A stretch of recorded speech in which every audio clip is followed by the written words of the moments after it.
What's going on, everybody? Smash that like button, subscribe to the channel, share the show with your friends.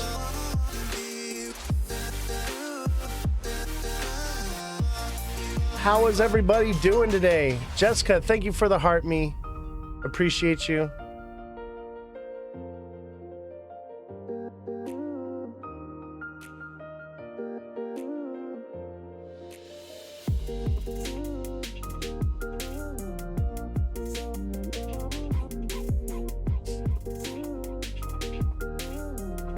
Thank you, thank you.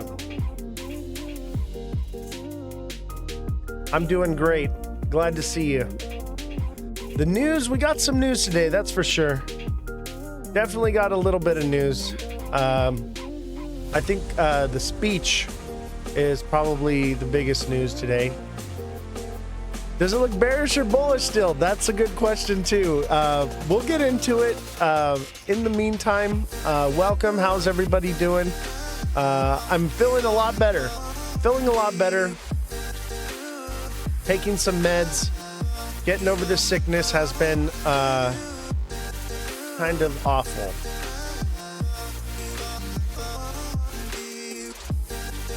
Yeah, I bought some.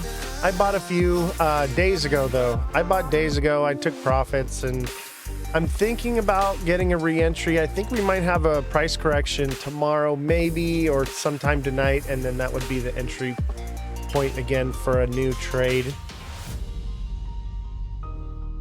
I think we're still bullish, baby.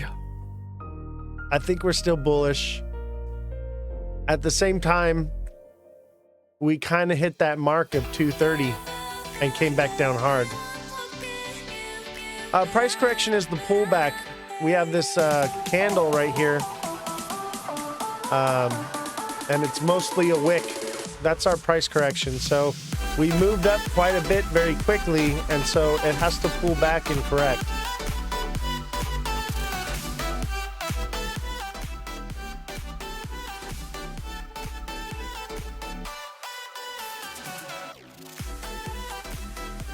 I think the emote's not working well. It should be.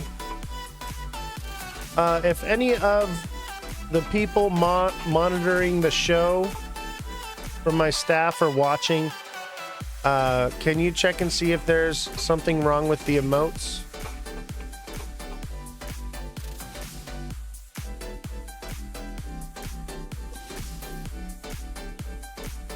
Smash that like button, guys. Subscribe to the channel. Share the show with your friends.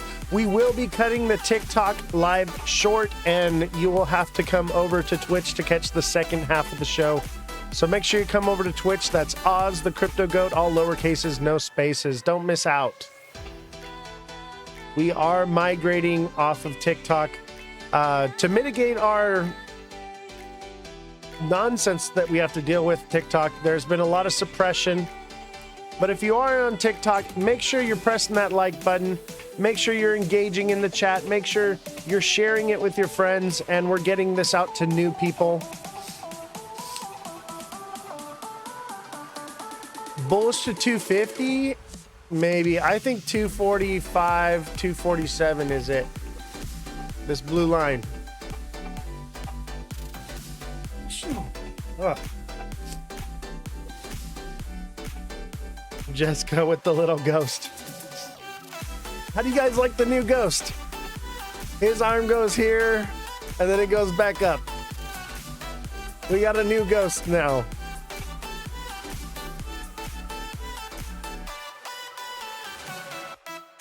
I think we're gonna. I think we're gonna fall short of hitting this blue line, but we could. If we break up any higher, I would say that we have a strong chance of hitting the blue line, which is 245 to 247. But we're starting to close a red candle here. Starting to close a red candle. So it's hard to say. What's this run about? It's just fulfillment of price correction. We drop down really hard. We have to move up again and then come back down. That's just how it works.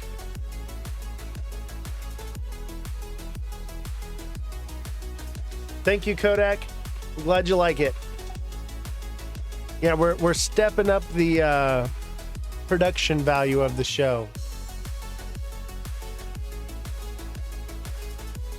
Yeah, the ghost is fun. I figured it would be something nice to do. Kind of step it up a little bit. I think it's correcting itself now. I think it already corrected from 230. So 220, 222 is support now. So if it breaks below that, expect it to be done and over with.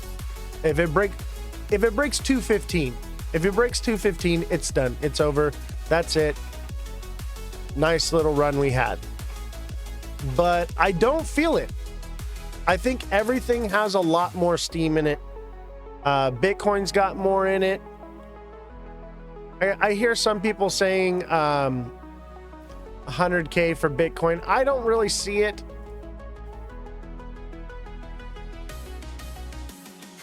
I really think that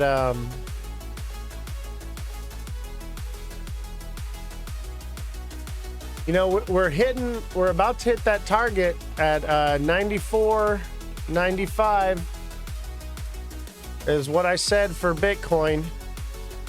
So it could run out of steam up here. It had a heavy push upward. It could bull flag right here and do it again, and we could see 100K.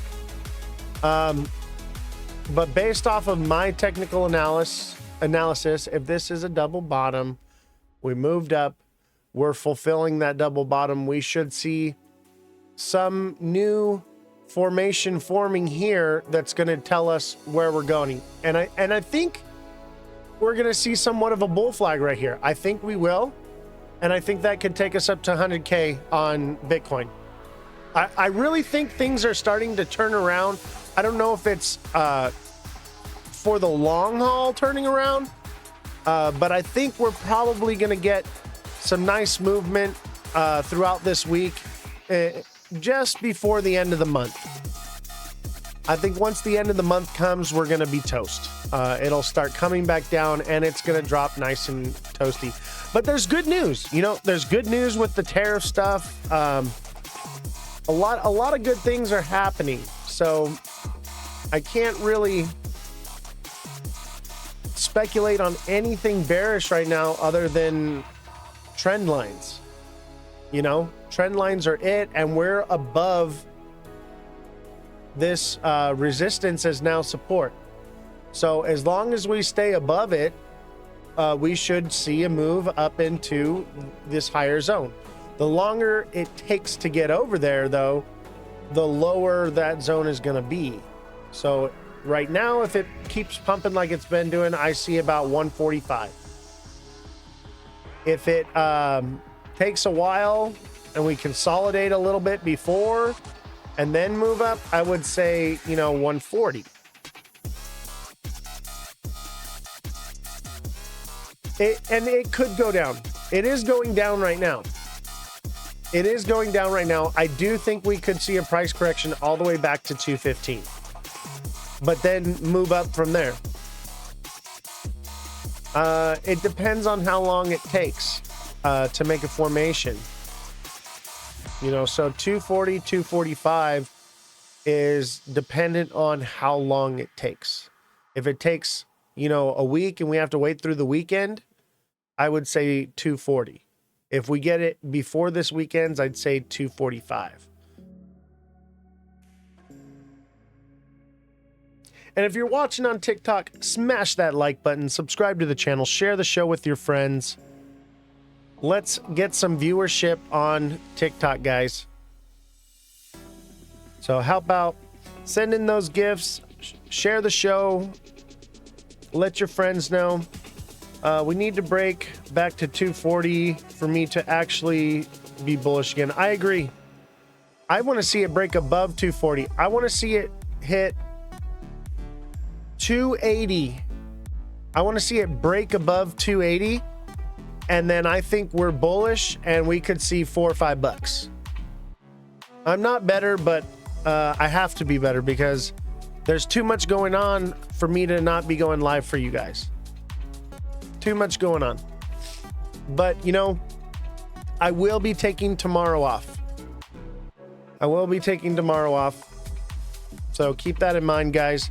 So if you're not a subscriber yet on TikTok already, become a subscriber so you can get those daily price point videos, because right now is more crucial than ever.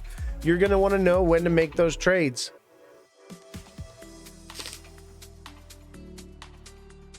Six days for what? Since you've been sick?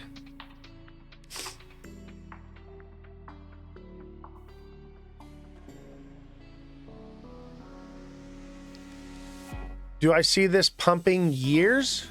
Like pumping for years and years? I think we'll get, you know, pumps and pullbacks, you know, and eventually, you know, every time it pulls back, it'll be a little bit higher every time. And eventually, you know, one day it'll stabilize, you know, above $3, above $5, above $10.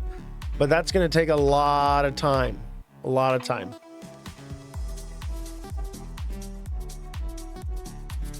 Yeah, I don't know what I have. I had this like 3 weeks ago, and now I have the exact same thing, all the same symptoms again. It's like deja vu. Smash that like button, guys. Subscribe to the channel. Share the show with your friends.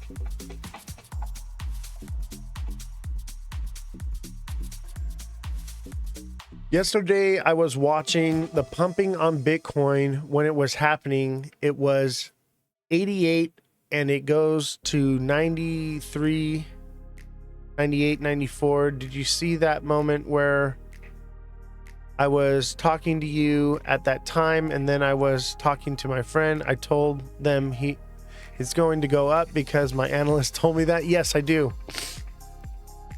I do remember that conversation. That was in the middle of the night. What was it, like 3 a.m., 2 a.m.?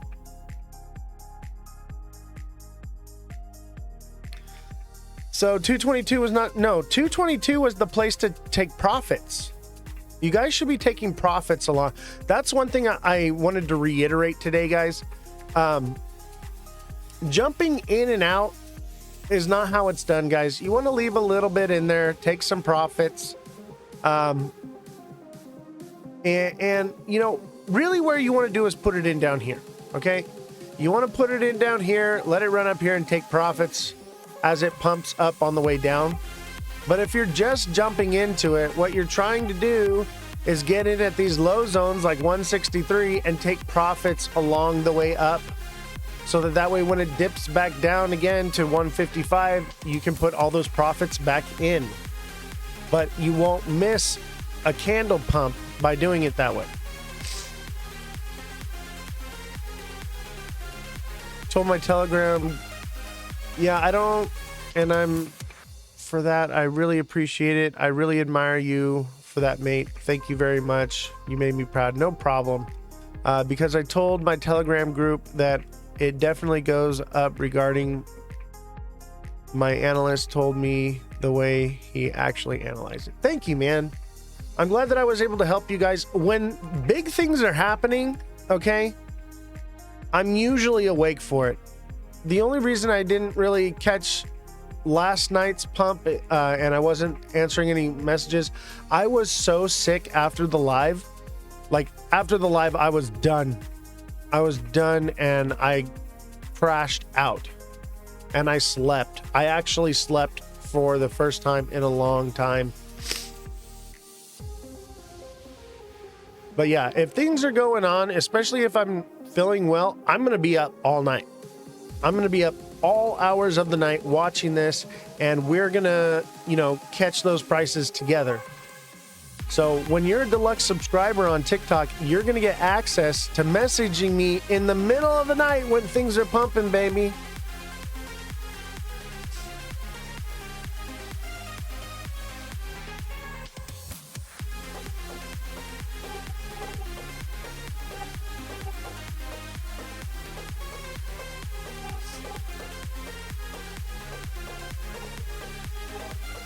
I hope always everything goes for you well. I appreciate you, mate. Thank you very much.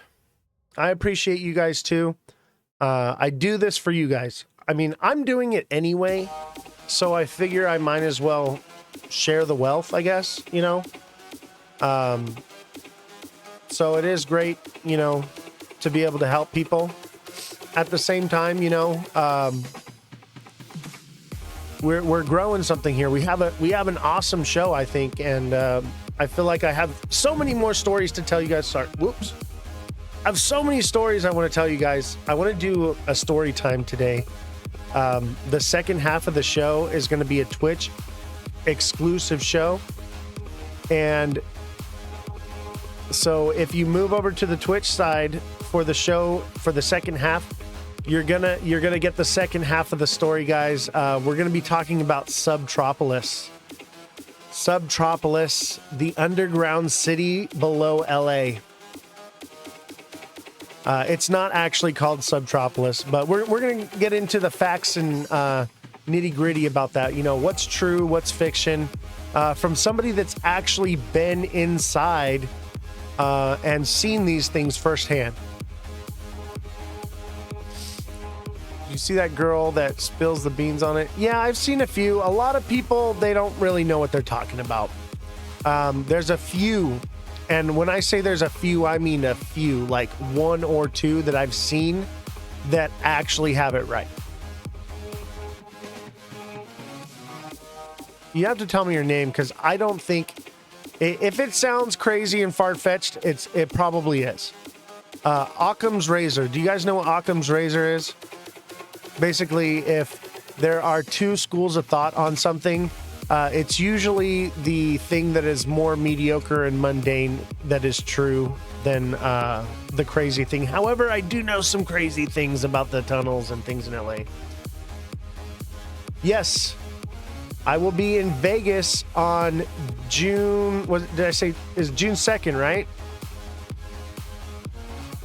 June 2nd, I will be doing a meet and greet in Las Vegas, guys.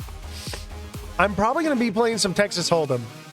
I may or not. Maybe we'll play some craps or something. But we'll also be doing the live show from the casino floor. And those of you that show up for the meet and greet will get to be on the show. So we'll be on the show. We'll be talking to each other. I'll be interviewing you guys and asking about your crypto experiences and things like that. And you will be in the hot seat. You get to talk a little bit if you want to. That's up to you. But you'll get to be there live for the face reveal show. That is coming June 2nd. We are doing it'll be a face reveal. It'll be a meet and greet. It's going to be June 2nd in Las Vegas. King, thank you for the rose. There's tunnels in Vegas too, yes. Every major city, guys, everywhere in the world has some type of underground other part or city to it. I've been in many of them. I mean, Kansas City has one. Kansas City's is called Subopolis, and it's not what you think it is. It's just an underground mall. Her name is Allie Carter. I'll look it up. Do I think we're going to go down from here? Yeah, but I think we'll... honestly, I think right now, 220 is going to be as low as we go. I don't really see it going much lower. Let's look at the 1 minute.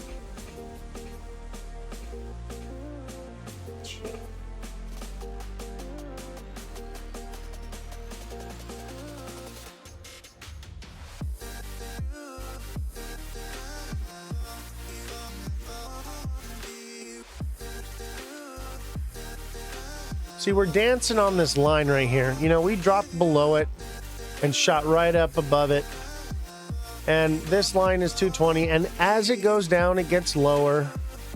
You know, so it depends on how long it takes for it to pump again. TikTok is down. Oh, they took her down. They took her TikTok down. Yeah, that's why I only talk about certain things in certain lives, and what we're going to be talking about will be on Twitch only.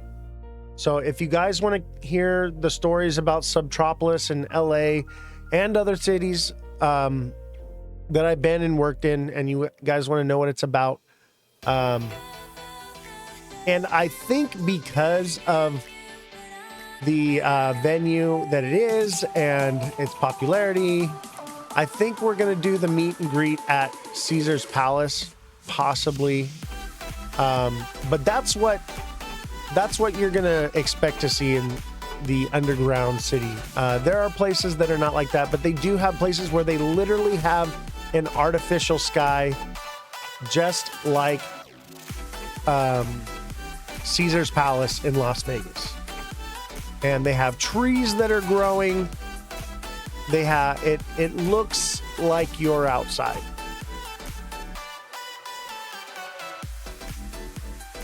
I have not re-entered yet. I'm kind of waiting to see what it's gonna do. But I feel like it could come down to 219 again. It seems like it wants to stay above, but also this kind of looks like a Head and Shoulders. So it could bring us down to 215. It depends. There are mostly in the more glamorous areas, people are living there or excuse me, not living there, but working there. Things are happening. And then in the less glamorous areas, there are the mole people. But we're going to talk about it after the show. We're going to talk about it after the show.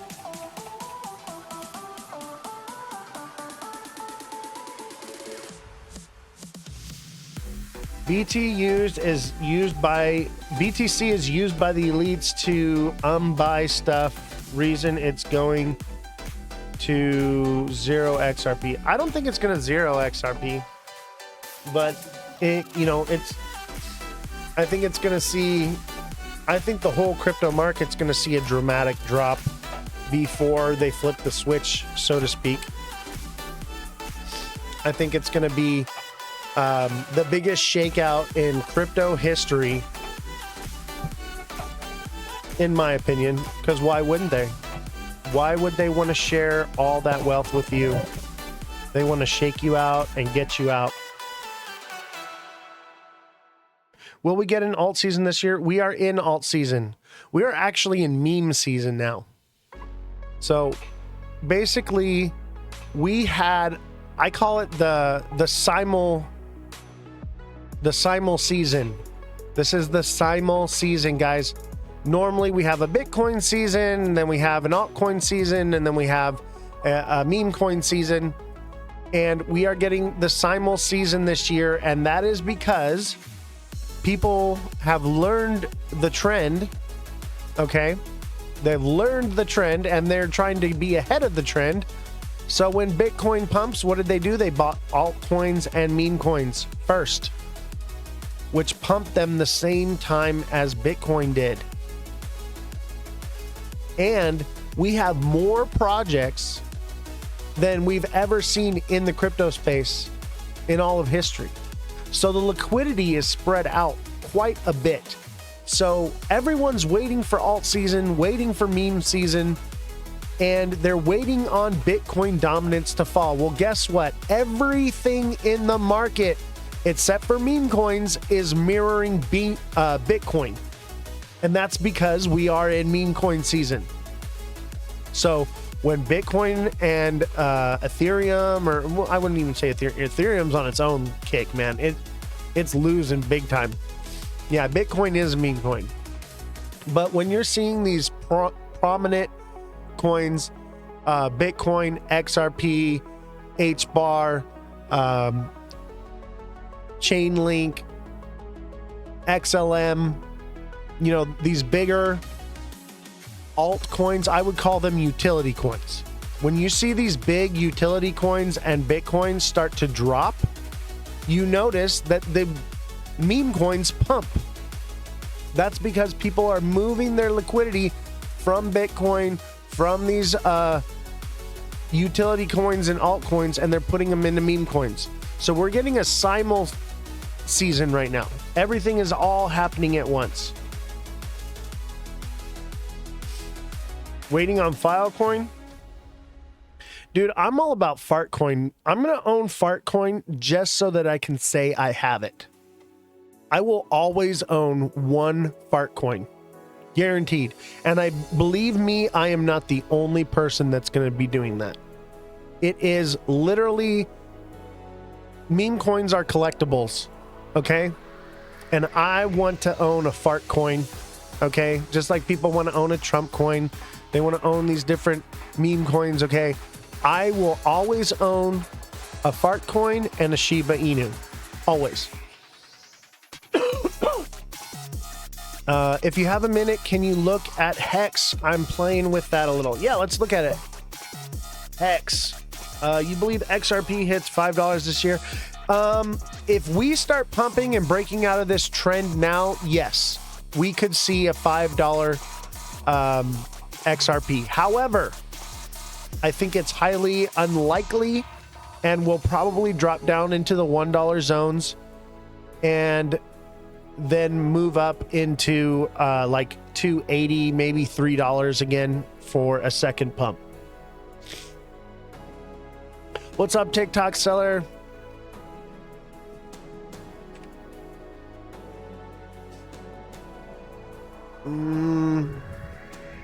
Where is Hex?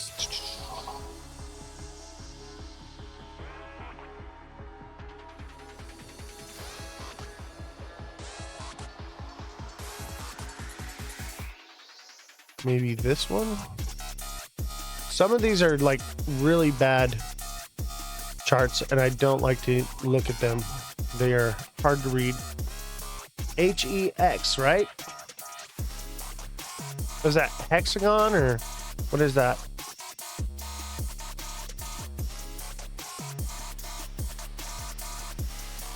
Here we go. Top chart, duh.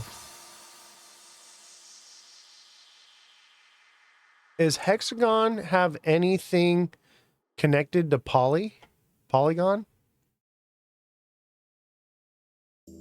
I'm tripping out, or do you have new music? I have new original music, guys. So I can no longer get flagged for demonetization.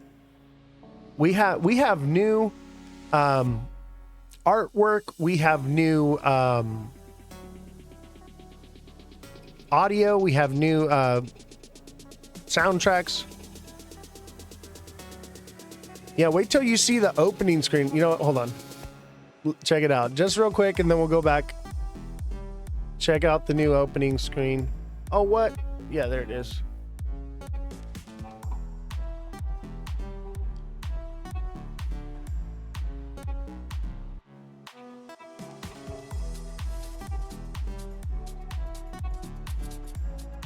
What happened?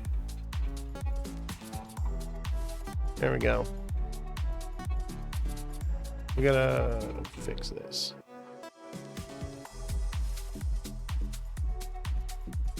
There we go. There we go. We got a new ghost because he's got his arm going this way and now it's moving upward. So we got an upward arm moving here. And I think that's somewhere around where we'll land, somewhere between these two blue lines. If we pop above it, great. But let's look at Hex real quick. Hex. Hex looks like it did what it was going to do. I don't see, in the day anyway, it could be like a double bottom thing here. Let's look here. Hold on. Look at the 1 hour. That looks like a triple bottom. No. That's like a double bottom. Kind of a triple bottom. I would call that. It was more like a double top. But it could double bottom right here. And I would say that if this is a double bottom, that would bring it up about right here. Right here. Somewhere right here. For 0047 to 0049. Somewhere in there. If that's what it is. But honestly, it's just... This is a... You know, a channel moving up here, and then we got the drop here. But there's not enough.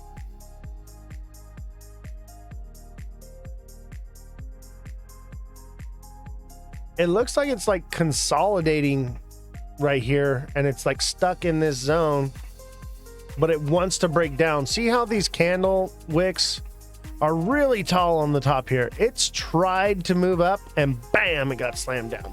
Tried to move up, bam, it got slammed down. It is going to fall through the floor, in my opinion. I don't know if it's going to hold. It seems to be trending downward. You know? Something kind of like that.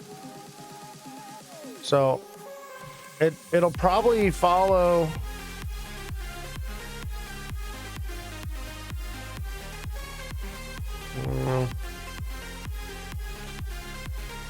Something like that. And this is actually a bullish trend here. So if this goes down, it would come, if it does something like that, where it kind of bounces like that, it could move up again. But that's only going to put it up to this resistance zone at 0065 for that pattern. And that's in the 4-hour chart. So, I mean, it's semi-short term. That's like this week. Wait a minute. Why does it say we're in January? This only goes to December. This is off. This is wrong. Don't listen to anything I just said. Something's wrong with that chart. It basically is not all the info is not there. It's a good thing I looked at that timeline, because I was like, something is wrong with that. Hex USD on Ethereum. Some of these exchanges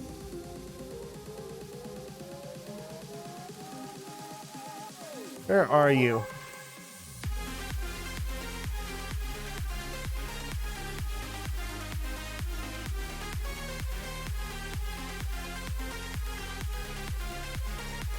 The one on Pulse Chain? Gotcha. With a Ethereum, Warped, Pulse, or just Pulse Chain? Ethereum on Pulse Chain, I'm assuming. There we go. That looks like the right one. Yep. Okay. Ooh. That looks nice. Yeah, that's definitely going to 1350. That's going to 1350. Unless it head and shoulders right here. If this doesn't head and shoulders right here, it's going to 1350. Otherwise, it could drop like that. Everything is kind of in that limbo phase. Is it going to keep pumping, or is it going to start dumping? You know, I told you last Friday that everything looked bullish, right? This is Hexagon right now. So everything looks bullish as of last Friday. You could have picked into a hat and picked a random crypto, and you probably would have done well with it. Okay? And what did I tell you was going to happen? It happened across the board. Every single crypto made money, baby. Unless you were in something like, what is it, Mantra? You know, and I told you guys, stay away from that. But every single thing that could do good, you know, that had something to it, even Pepe broke out. I thought it wasn't going to do it, and it did it just a day late. That's all. And that's because it was a meme coin. It took a little bit longer. That's all. But I'm telling you, everything looked bullish. Okay? And I think there is still a potential for bullish movement. However, maybe we're done. Maybe we're done now. But we're going to have to wait and see. I think we consolidate sideways and we form some sort of bullish pattern that pushes us up again, and we're going to hit that 244 zone in XRP. And basically XRP is moving in unison with Bitcoin, but we're more focused on XRP. But as you can see, Bitcoin has this inverted head and shoulders right now, and it's forming a little bull flag. XRP is doing the same thing. We have this inverted head and shoulders, and we're forming a little bull flag, which means we should be pushing upward, I think. I think we got one more pump. Well, it may take a couple pumps to get up here, but I think 245, 247 is going to be it. A lot of resistance on Bitcoin. Yeah, and that's what, you know, see this consolidation zone right here? That's going to be a hard one. See where it slammed up here and then slammed back down? That's where I said it would go. Probably about 194, 195. And that's it in this sweet zone right here. Would I get in at 221 then? Honestly, I'm waiting for 215 or something to tell me that it's not going to do it. I would rather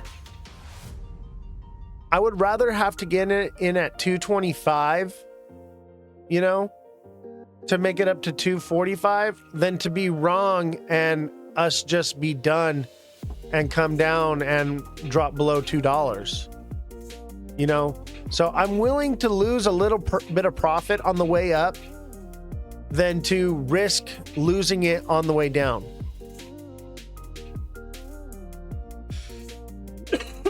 Yeah, the market is doing stuff though. I would say right now, the odds are in your favor, okay? This is the crypto Hunger Games. May the odds forever be in your favor, okay? Because there's a lot of people getting slaughtered out there. But I think the odds are we got more to go. We've only created the shoulder of this head and shoulders. It has more to go. It wants to do 245. But like I said, it could hit 230 and just be done. And that's kind of what it's done. So we have to see, you know, 230 was your zone to take profits. 225, 230 are your profit taking zones, guys. You've been on a winning streak. Good for you, man. That is awesome. And if you have been on a winning streak and you feel like you want to contribute to the show, don't forget you guys can always donate. That's OZZY12233 at Venmo or Cash App. Bro, I just profited a shit ton, pulled everything off and waiting for the drop. Good for you, bro. Remember, guys, we are not making any money from... You subscribed on Twitch. Do you get paid from Twitch yet? I don't really get paid from Twitch yet. I don't have enough income coming in from it. So eventually I'll get a couple bucks from Twitch. But if you guys want to use, you know, and contribute in that way by getting subscriptions and stuff. But if you're making, you know, lots of money and you want to contribute to the show... When you send donations, that goes to help with the staff and with building of the studio and the equipment and everything. I literally have 2 people monitoring the entire live because there's been a few complaints about like music dropping and things glitching and certain things like that. So I'm having 2 people monitor the entire show today. Thank you, Big Baller. I appreciate you. And you can give by clicking the donation link there and use PayPal, or you can always send it to the Cash App or Venmo. Here, I'll put it up.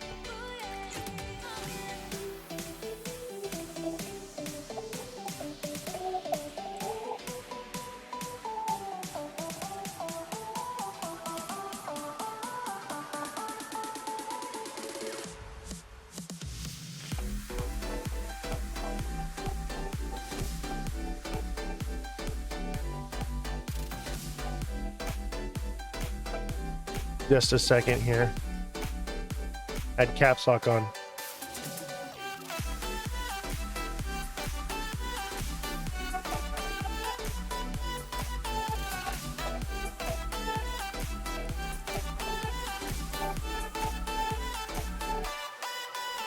I don't know if you guys noticed, I changed my name on TikTok. So my name on TikTok is now Oz the Crypto Goat. So it's no longer OzTid. So if you're wondering, that is my account. There are a few fake accounts of mine that are out there. So be wary of that. Make sure that it says Oz the Crypto Goat. No periods, no spaces, no underscores, anything like that. All lower cases, no spaces. King, thank you for the 2 lightning bolts. Sorry I missed you. The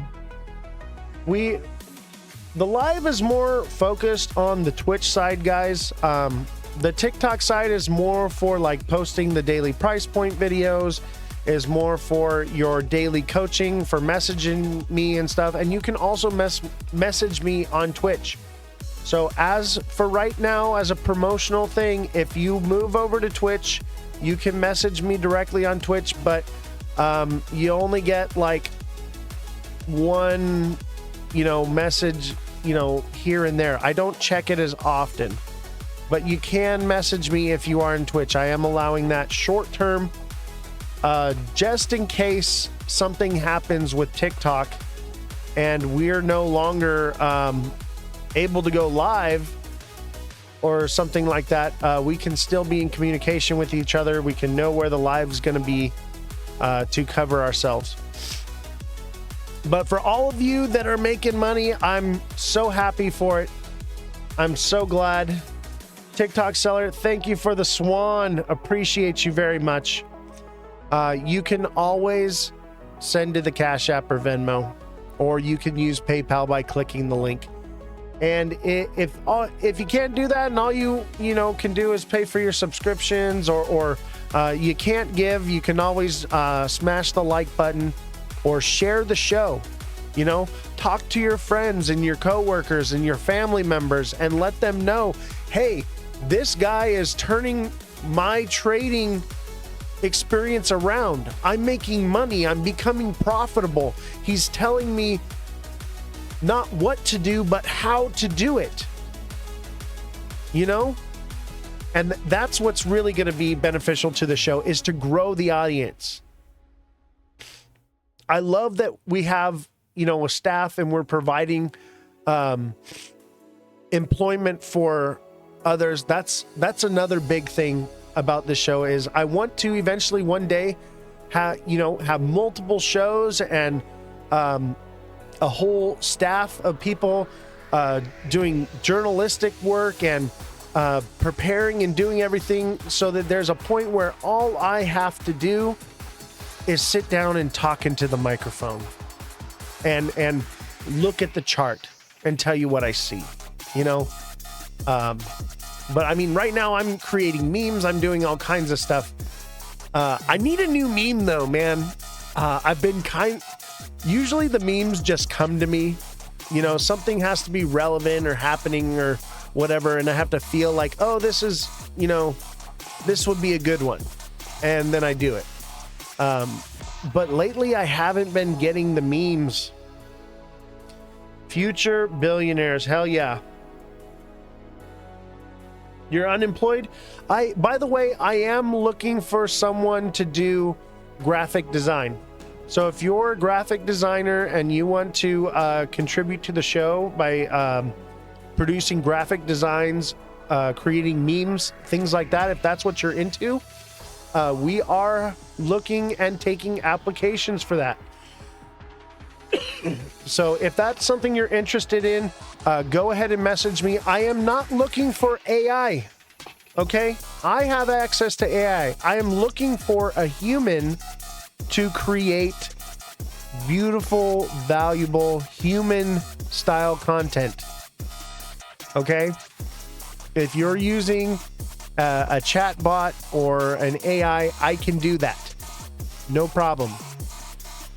I'm looking for an artist, somebody that wants to promote their artwork, promote themselves, promote this show. That's who I'm looking for. So, John Doe, if that's something that you're interested, go ahead and send me a direct message. I know you're not a deluxe subscriber, but you can submit either like a resume or, copy and paste, or message me with your background information, anything like that. I use this app. I'm in a class for digital design, so I get an application. Perfect. Send me an application. By the way, hopefully tonight or by the end of this week, I'm going to be having an email list set up. So you guys can register your emails, and that way you can get an email alert for whenever anything is posted on TikTok, Twitch, or YouTube. So that way you are getting notified, because a lot of people have not been getting notifications for the videos, for the price point stuff, and they're missing out. And that's because of the algorithm. So with this email list, you are going to be bypassing the algorithm and getting a direct email from me. There will be an added cost. It's probably going to be $1. It's going to cost $1 to sign up, and you put your name on the email list, and you get an automatic message for anything that I post online, no matter what platform it may be. You get a notification. I just get the feeling that this is a bull trap, like you said a few days back. I know what you mean, because look at what we did. Look at what we did. Look at that. We moved up. We moved up here. We peaked up, and man, we slammed down hard. We slammed down hard. And we're headed straight back into this zone.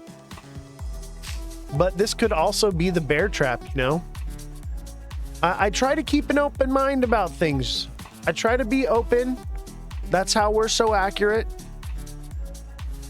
Is because I don't have a bias. I don't want it to go up, and I don't want it to go down. I want to know what it's going to do. That's what makes me so accurate. I have no bias. I notice a lot of these creators have a bias. They have to be right. Their analysis has to be right. I'm the first one that will tell you, hey, you know what? I was wrong. We're going this way now. Because that's how this works. You can't know where it's going to go every single time. You just can't. And if you're going to let your pride get in the way to hurt other people, there's something wrong with you. That's not what I'm about. I'm about making smart, decisive trades. I'm about teaching you guys how to see the charts the way I do. I'm about teaching you guys how to trade without emotion. That's the whole point here. Eventually, one day, I hope that you guys don't need me and you watch me for the entertainment. You watch me to hear about my crazy stories from backstage. That's what I really want to talk about. But in the meantime, let's learn how to make fucking money, baby. Because I believe that one day, this show will grow into something so much more.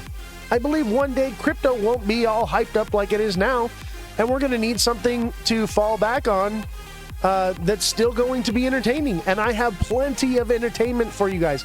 That's why I keep giving you guys story time. That's why I keep doing all these things, because I want to give you a glimpse at what else we have to offer, because we do have more shows coming. We are going to be having a news show. We're going to be having a crypto show and news show. We are going to be having a debate show. We are going to be having a spooky tales show where I want people who can call in or chime in and tell their ghost stories. Tell your ghost stories, tell your alien stories, tell your story about what happened to you firsthand.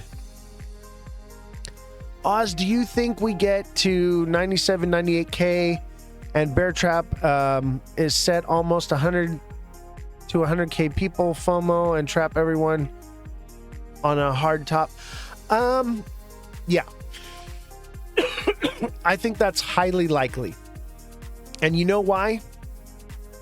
The only reason I think that we are still pumping like we are is because they are trying to squeeze everybody one last time to really make them give up and drop it down, because we are heading into crypto winter, and that's where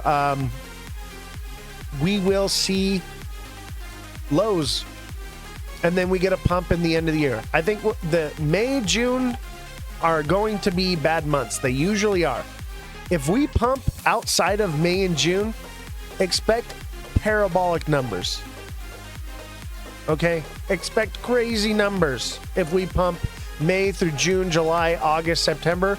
An entire year of pumping, expect to see crazy nonsense.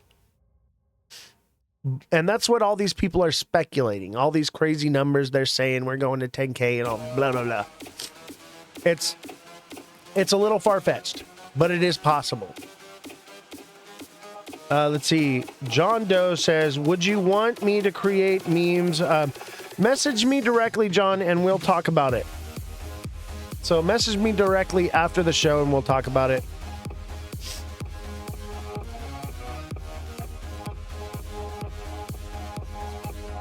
All right, let's see here.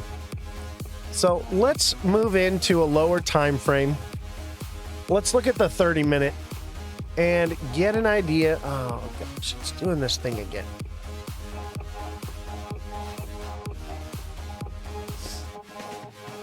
Let's move into 30 minutes and see what she's doing. As you can see, we pushed up. We bull flagged right at where support became resistant, or excuse me, resistance became support. We pumped up, we double topped, like I said, we pulled back to 220, okay? And then I thought maybe we would head and shoulders, okay? And we still may head and shoulders. This could be a double top right here as well, which would be the shoulder. This would be a double top right here, which would be another shoulder, which would send us back down to 216, 215. So unless we form something bullish, okay? Unless we form some type of bullish looking thing right here, I would say that we're in the head and shoulders moving back to 215. And that's why I say I'm waiting. I'm waiting to get back in just to see if we're going to move up here, if this is a triple bottom and it's moving up, or if this is a head and shoulders and it's moving down. Okay? I'm waiting to make smart trades. Because if this starts moving down to 215 and it doesn't come back up here and touch 220 again, you know, and try to break above it, it could be done and just want to move down. So I'm waiting, okay? Patience is key here, guys. I made some money on a pump, okay? I caught here. All right. I was sick as a dog. I didn't catch this. And I should have, because this was a beautiful formation of a bull flag. This was the most beautiful bull flag I've seen in a long time. This is a nice, beautiful bull pennant. Okay, these are beautiful, easily read structures right here. However, I was so sick after the show. Or wait, was this after the show? We dropped. Can't remember. Yeah, I think it was here we dropped down. And then we went back up to 230 and then we dropped again. And it started coming out here. A lot of people got out at 222. I think it was where they were going to get out. And I was trying to tell you guys this yesterday. Okay. Whenever it peaks up like this and it starts pulling back, it's always either going to retrace back up to where it was or at some higher point. 225 was your exit. Good for you. And I wouldn't say exiting is the right strategy here because it looks like we have more pump. Okay. I think taking profits is more the right strategy, but you guys have to do what you think is best for you. Okay. If you're looking to get out because you think, you know, a big crash or something like that is coming, I get it because I do exit. Okay. However, I do have long-term holdings that basically always remain in there for just in case. Just in case, a little moon bag. It's not a lot in it. Nothing compared to my other bag, but it's something. It's a few bucks that I don't care if it's gone. If something happens to it, it doesn't matter. I lose that amount on trades all the time. That kind of deal. You know? So you have to find a strategy that works for you. Okay? Because I cannot tell you guys what to do. I legally can't do it. When 120? Maybe June, July, end of mid-June, we'll hit 120. At least if we don't break above this blue line up here and go crazy. But I find that a little far-fetched. I think we hit the blue line up here again and we're done. And the blue line, look, it's right there, 147, just like I said. 147 right there, which would, if 147 is that line, that means that's happening on Friday. Friday would be the last day. Friday, what time? Friday at UTC, which would be, do LA time. So Friday.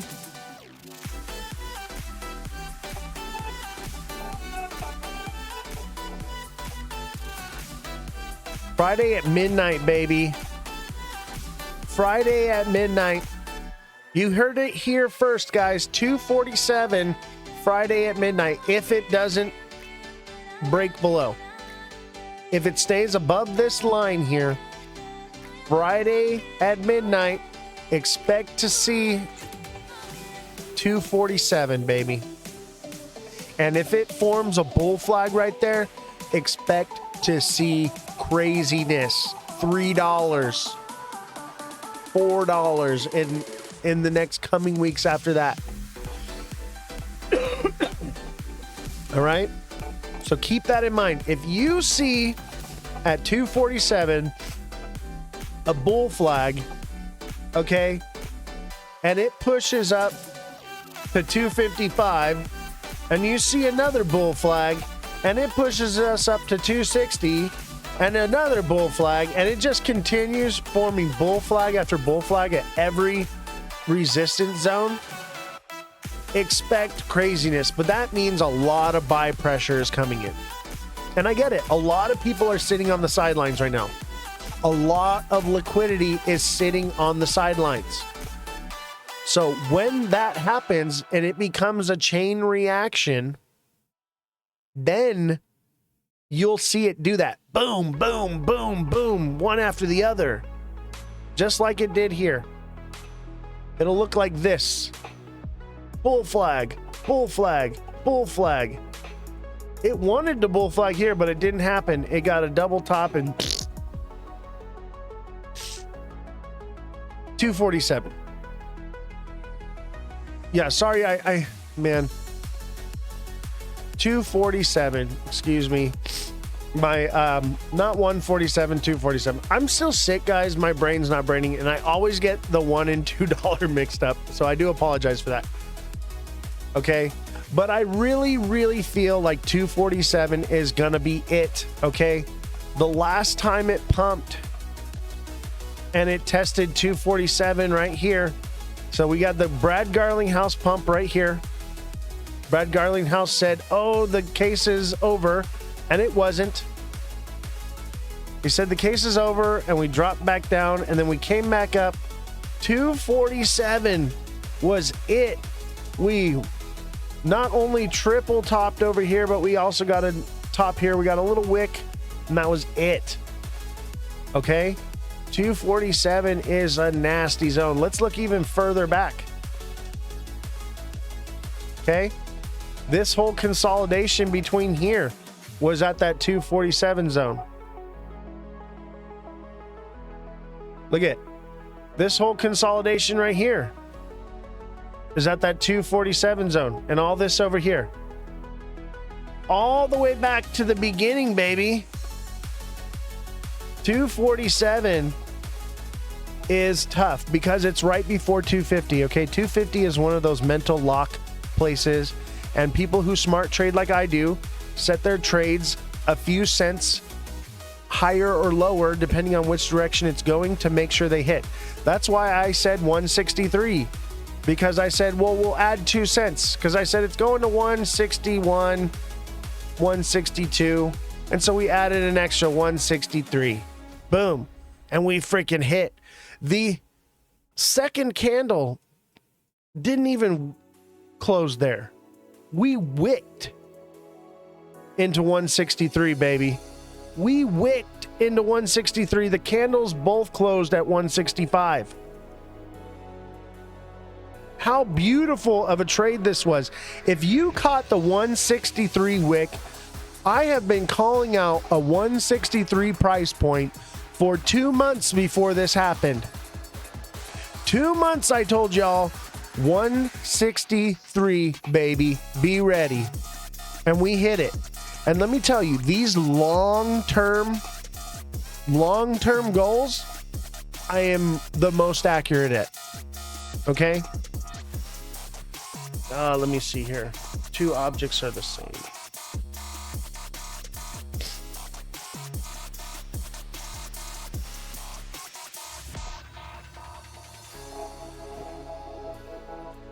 TikTok is annoying.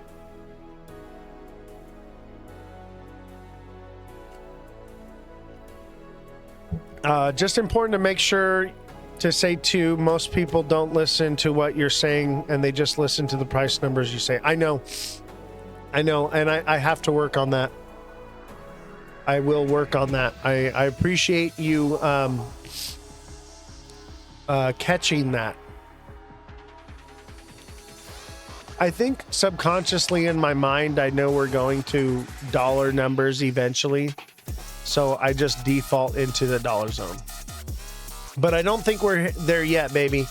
I think we got 245 is going to be your sweet spot. I would say to make sure that you hit, if 247 is our zone, and 245 is 3 cents away, I would say 245 or 244. And let me tell you, 24444, that number always hits. It's a thing where people do that, where they'll go 2555555, 2444444, 2333333. Those numbers always hit. Those are surefire. All right? So if it's looking like 247, I would say 244 is where 244.44 is where I would say that we're probably gonna, close candle at. But, if you're trying to catch the wick, guys, you can get burned. Okay? Don't always try to catch the wicks. On big moves like this, where I'd seen this coming for months and I knew where it was going to go, it's easy to pick this zone. This is an easy call for me. I knew exactly where it was going to stop. But on these shorter time frame ones, it's a little bit more tricky. Okay, so you have to be a little bit more conservative. Don't try to catch the wicks, the very bottom tip, and the very top all the time. But when you should be trying to catch the bottom is when it's going to the bottom. Okay, when it's moving its way up, you should be more conservative. When it's coming down, it's easier to find that spot. And this is only if we stay above the blue line. I mean, we could still drop into here and then move sideways. And that could bring us above the blue line just by going sideways because the line is moving downward.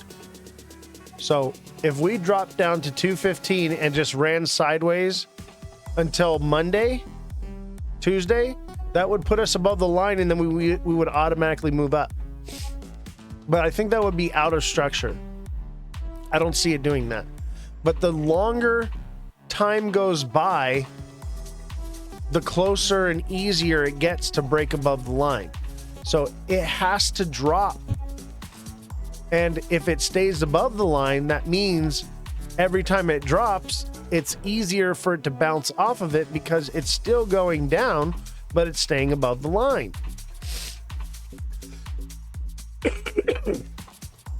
But I think we got more gas, baby. I really do. I think this is just the start. You should be taking profits at 225 and 230 were your profit taking zones. And they lined up perfectly. And it looks like we could drop down into 216, 217, maybe even as low as 214. Okay? If it turns around and shows a bullish pattern and coming back up and retesting, look, it's running along the top of this line already. It's busted out, and if it comes down and it doesn't just move like this, okay, then that means that it'll probably move like this.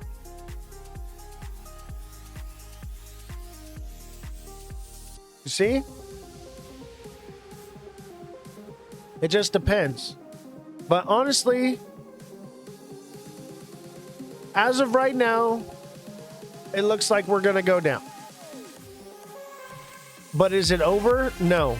And that's because I get off of these lower time frames and I'm looking at the bigger picture. This is the 1 hour. The 1 hour is this massive inverted head and shoulders right here. Okay? And the inverted head and shoulders is usually from the top of where it wicks to the bottom here. Okay? So let me... I'm conservative, okay? I'm going to take the lower one and I'm going to stretch it down to this one right here. Okay? That's what we should be doing. And then I take this here.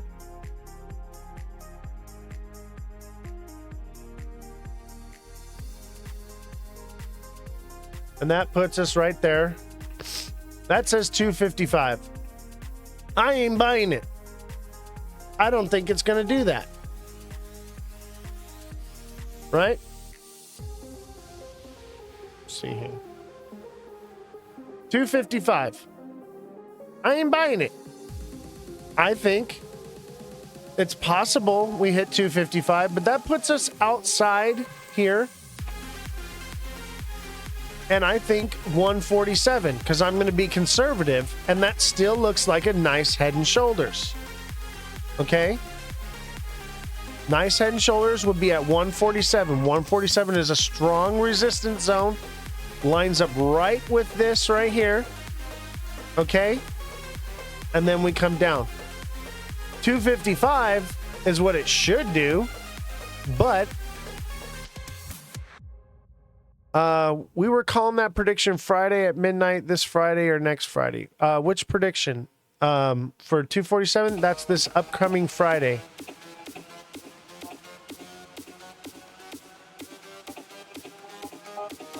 Friday at midnight. Look at right here. 11 o'clock. 10, 11 o'clock, midnight. Right here in this little X. That's where it's going to happen, baby. That's it. That's where it's going to hit. And I think it's going to be done. I really do. As long as we don't, die off.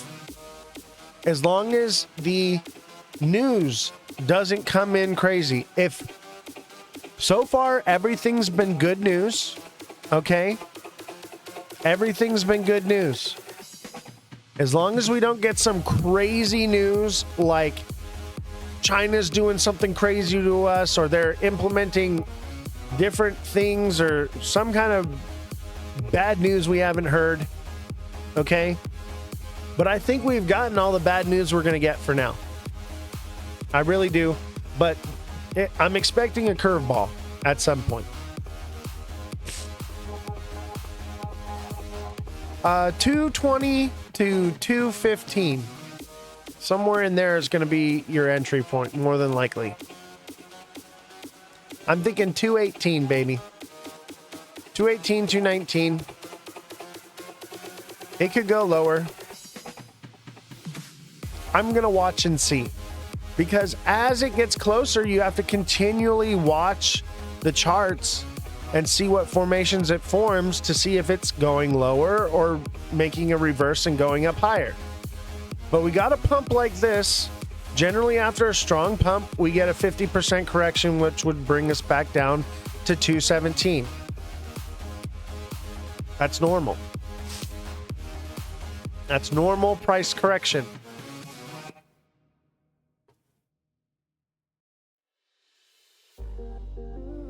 So we have to wait and see. We have to wait and see what it forms. And this is why you guys want to be subscribed and get those daily price point videos. This is why you want to have access to message me. Obviously, I can't be awake all the time. Okay, but I am posting those price point videos, and when I am awake and I am getting the messages, I am answering them as timely as I can. My lives, by the way, I was doing Monday through Friday, or Monday, Wednesday, Friday, 5 to 9 Pacific Standard Time, and then Tuesdays and Wednesdays were noon to 5. I'm going back to my old schedule. Everything is going to be 5 to 9 Monday through Friday. I'm going to keep it simple. So Monday through Friday, 5 to 9 p.m. Pacific Standard Time, I will be live every single day as long as I'm not sick. Tomorrow, I have doctor's appointments and things. I am very sick right now. So there will be no live tomorrow. So make sure you're subscribed if you want to get access to those daily price point videos. And for those of you that are watching on TikTok, make sure you come over to Twitch. That's Oz the Crypto Goat, all lower cases, no spaces. Because we will be ending the live here in a few minutes on TikTok. How do you sign up for Deluxe Sub? Click my profile picture, and then just above my videos, there's going to be where it shows like my showcase, and it'll say like subscribe. Click that, scroll, and it's going to say Deluxe Subscription. So when you subscribe to Twitch, it's for the Twitch show, but the TikTok is where you subscribe to get those daily price point videos. So you got to subscribe on TikTok to get the daily price point videos. You're subscribing on Twitch if you want the different viewing experience with the professional audio and video and the longer show. And you want to not have to pay for commercials. It's free on Twitch if you don't mind commercials.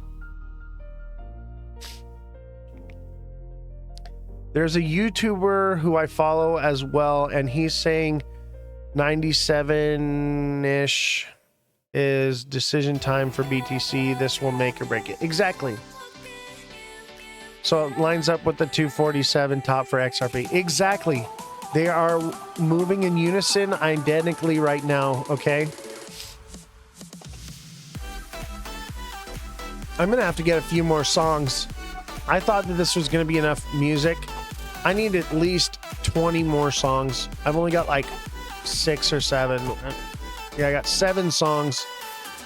I'm gonna add to the song list tonight. I have to use special audio. So it's not free, guys. But because of your donations, we're able to purchase these audio, able to have these things set up. The music is annoying. Well, I think it's annoying because it's the same thing over and over. I think I'm going to kill the music now. I'm done with the music. I'm ready for just some good old-fashioned... Usually I just open with the music, but I got all this new music. I wanted to try it out and see what was going on. But we're probably going to need some more tracks for sure. But as you can see, every day we are growing. We are growing every single day, and I'm trying to provide you guys with the most professional show I possibly can provide you.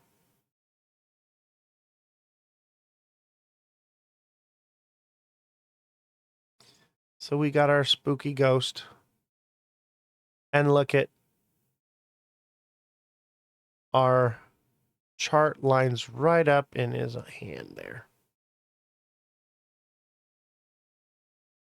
The music gives you anxiety. All right. So we are going to be switching to the Twitch show in about, I'd say about 15 minutes, guys. So if you do want to catch the second half of the show and you're on TikTok, make sure you come over to Twitch. That's Oz the Crypto Goat at Twitch TV. So Twitch TV, twitch.tv. And then you're going to go there and you're going to search Oz the Crypto Goat, all lower cases, no spaces. TikTok seller 444, just pinned it to the top there. That's where you're going to find it.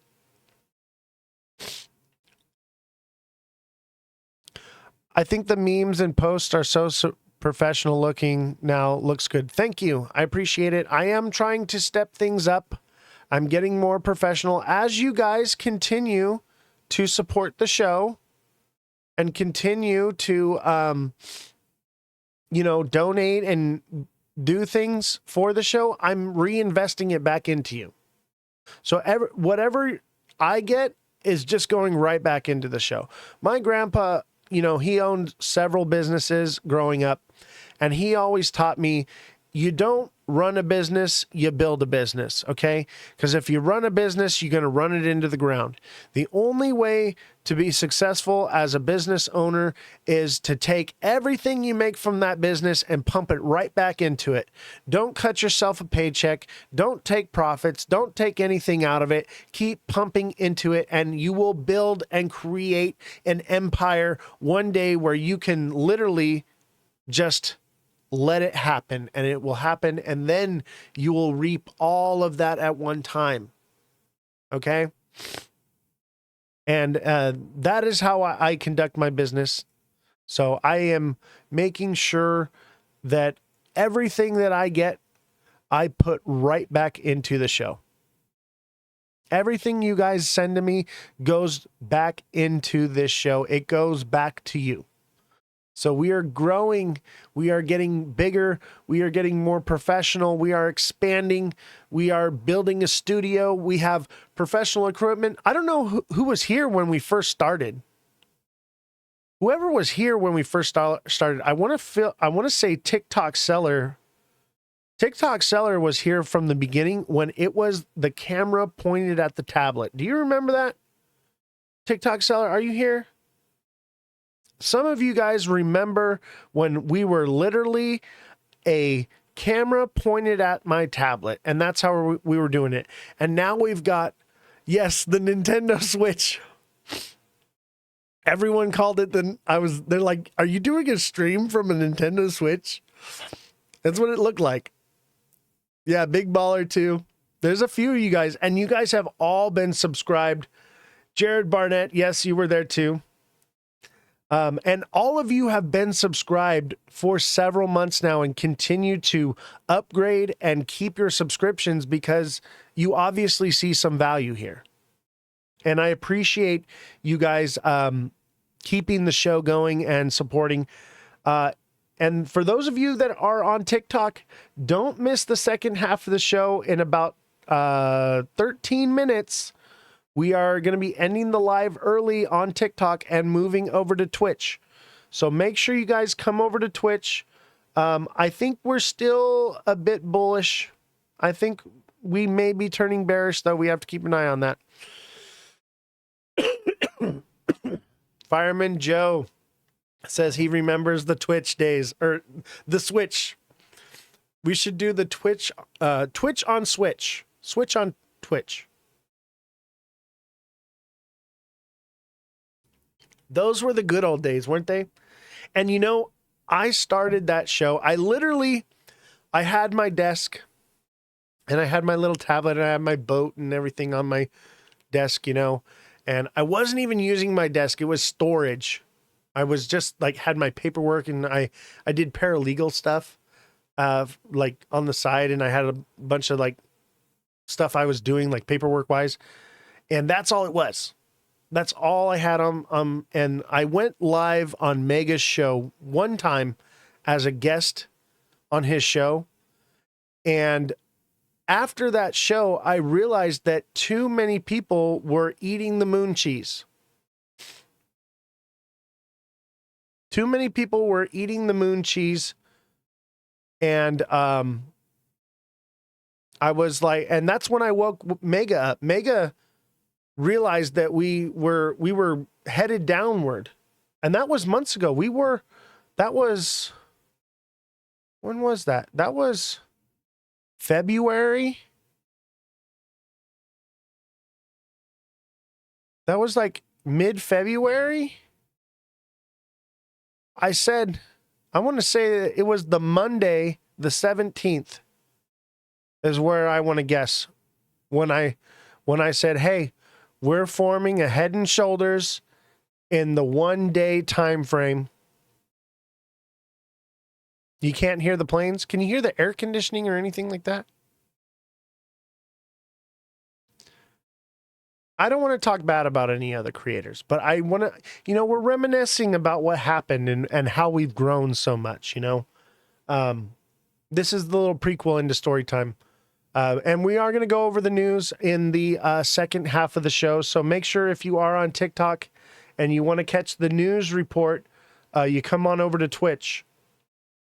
Because some of the news is copyrighted and I can't even show it on TikTok.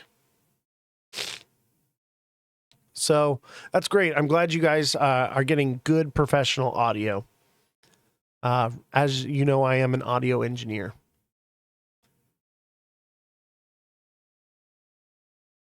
Barely, though, I was hearing a power line buzzing. Okay, if you did hear like a power line buzzing, I hear that too. And I actually ordered a piece of equipment to fix that. Still feeling sick, but I'm taking tomorrow off to go to the doctor.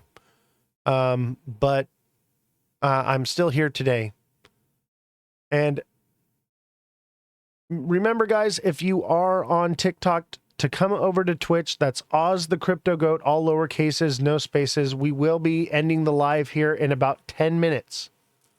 So if you want to catch the news and you want to hear story time about Subopolis in LA It's not really called Subopolis, but that's what TikTok's calling it. So that's what I'm calling it. But I will give you my firsthand experience of being in the underground city of LA. I've been in it. I've worked there. I've been a part of it. I know what's down there, and you get to hear my story. XRP tanking right now? I wouldn't say it's tanking, but it's head and shoulders played out like I said it would. Let's go into the 1 minute and take a look at that. One last little before we... am I looking at a 218 entry? I'm being patient. I'm being patient right now. It's too soon to call anything. I know that based off of this formation, that would be the next stop is like 216, 217. But look at, it's not tanking. It just hit 219. And that's the tip. And look at, now it's turning green. It's turning green. Right on that line. Look at the candle closed exactly on that line. So this could not do it. Yeah, textbook, guys. And that's why I put the lines here before, because I want you guys to see how this works. The candles are the most accurate way to read these charts. In case you haven't noticed, I don't use indicators. I have them here. The EMA is my favorite to use if I do use indicators. This says that we're going probably to 221. If we're in the upward trend now, we're going to 221. But look, this is forming like a little head and shoulders here. That could send us up to 220. You know? So the EMAs are nice. They can be helpful. But I tend to only use the EMAs in the 1 day. I will use the EMA to help me catch certain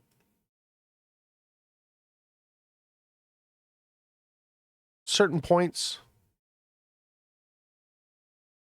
Oh, let me see here. I gotta. All right, Ghost, you gotta go bye-bye. So the 200 EMA says that we're headed back to 196. Jared, thank you for subscribing. Appreciate you. And don't forget, guys, if you want to watch the second half of the show, you want to catch the news, you got to come over to Twitch. We have to get off of TikTok. We have to. I was literally messaging people on TikTok last night, and my messages, anything that I said that were bullish before it pumped, were being suppressed, were being under review or anything. I could not get any bullish news out when it needed to go out. The audio is so much better on here, I know. And by the way, if you're viewing the show on your phone, don't forget to tilt your phone sideways for an even better view of the show and the chat and everything. So you can see the picture much more clearly if you turn it to the side.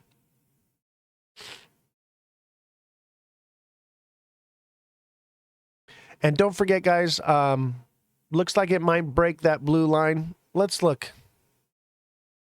Let's look. I'm going to get rid of these. See what I mean? These EMAs will throw you off, right? I don't trust them always, especially in the lower time frames. But yeah, it looks like we kind of broke through. And all we did was wick, and it looks like a bit of a double bottom there.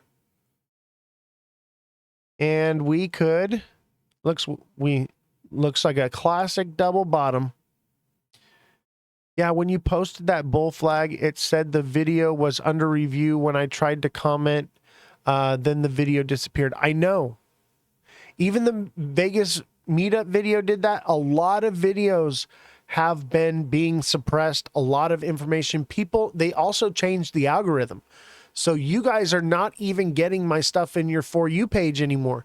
You're following, you're subscribing, and you're still not getting the videos and the price point stuff sent to you, at least in a timely manner. You're not being notified. And that's why we're setting up the email list. So for those of you who want to get on the email list, send me a direct message. Okay. So if you're a deluxe subscriber and you want to be on the email list, you have to be a deluxe subscriber. Okay. Send me your email and I will start creating a list. Okay. I haven't worked it out. Maybe it'll just be added on to the deluxe sub as a perk for becoming a deluxe subscriber. I haven't figured out how to work that out yet. However, I am paying somebody to set that up and manage it. So there has to be some type of something coming in with that. So when you're on TikTok and you become a subscriber, there's a deluxe subscription which allows you to message me directly for daily coaching. And also you get access to the daily price point videos that I post.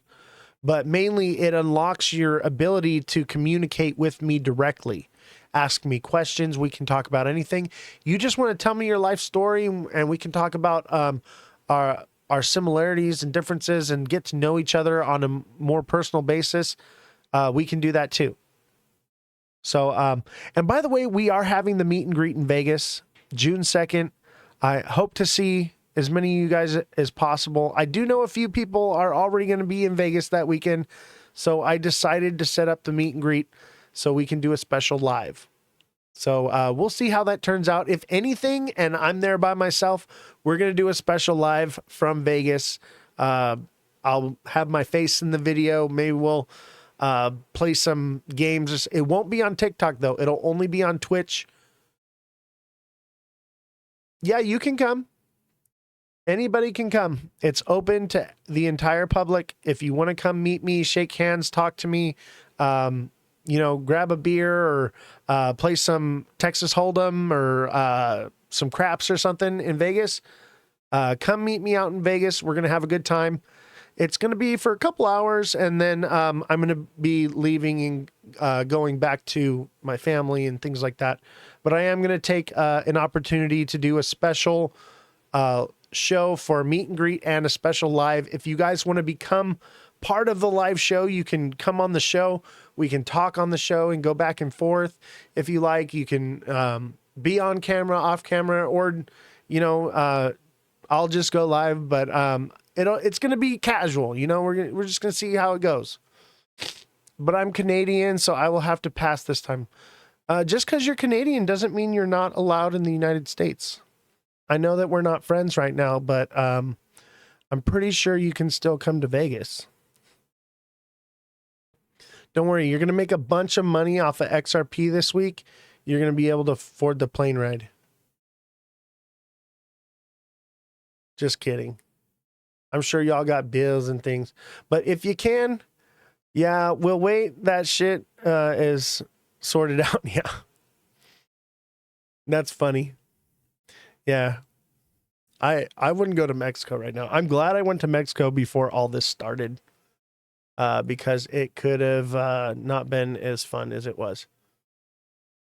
Let's look at Bitcoin one last time.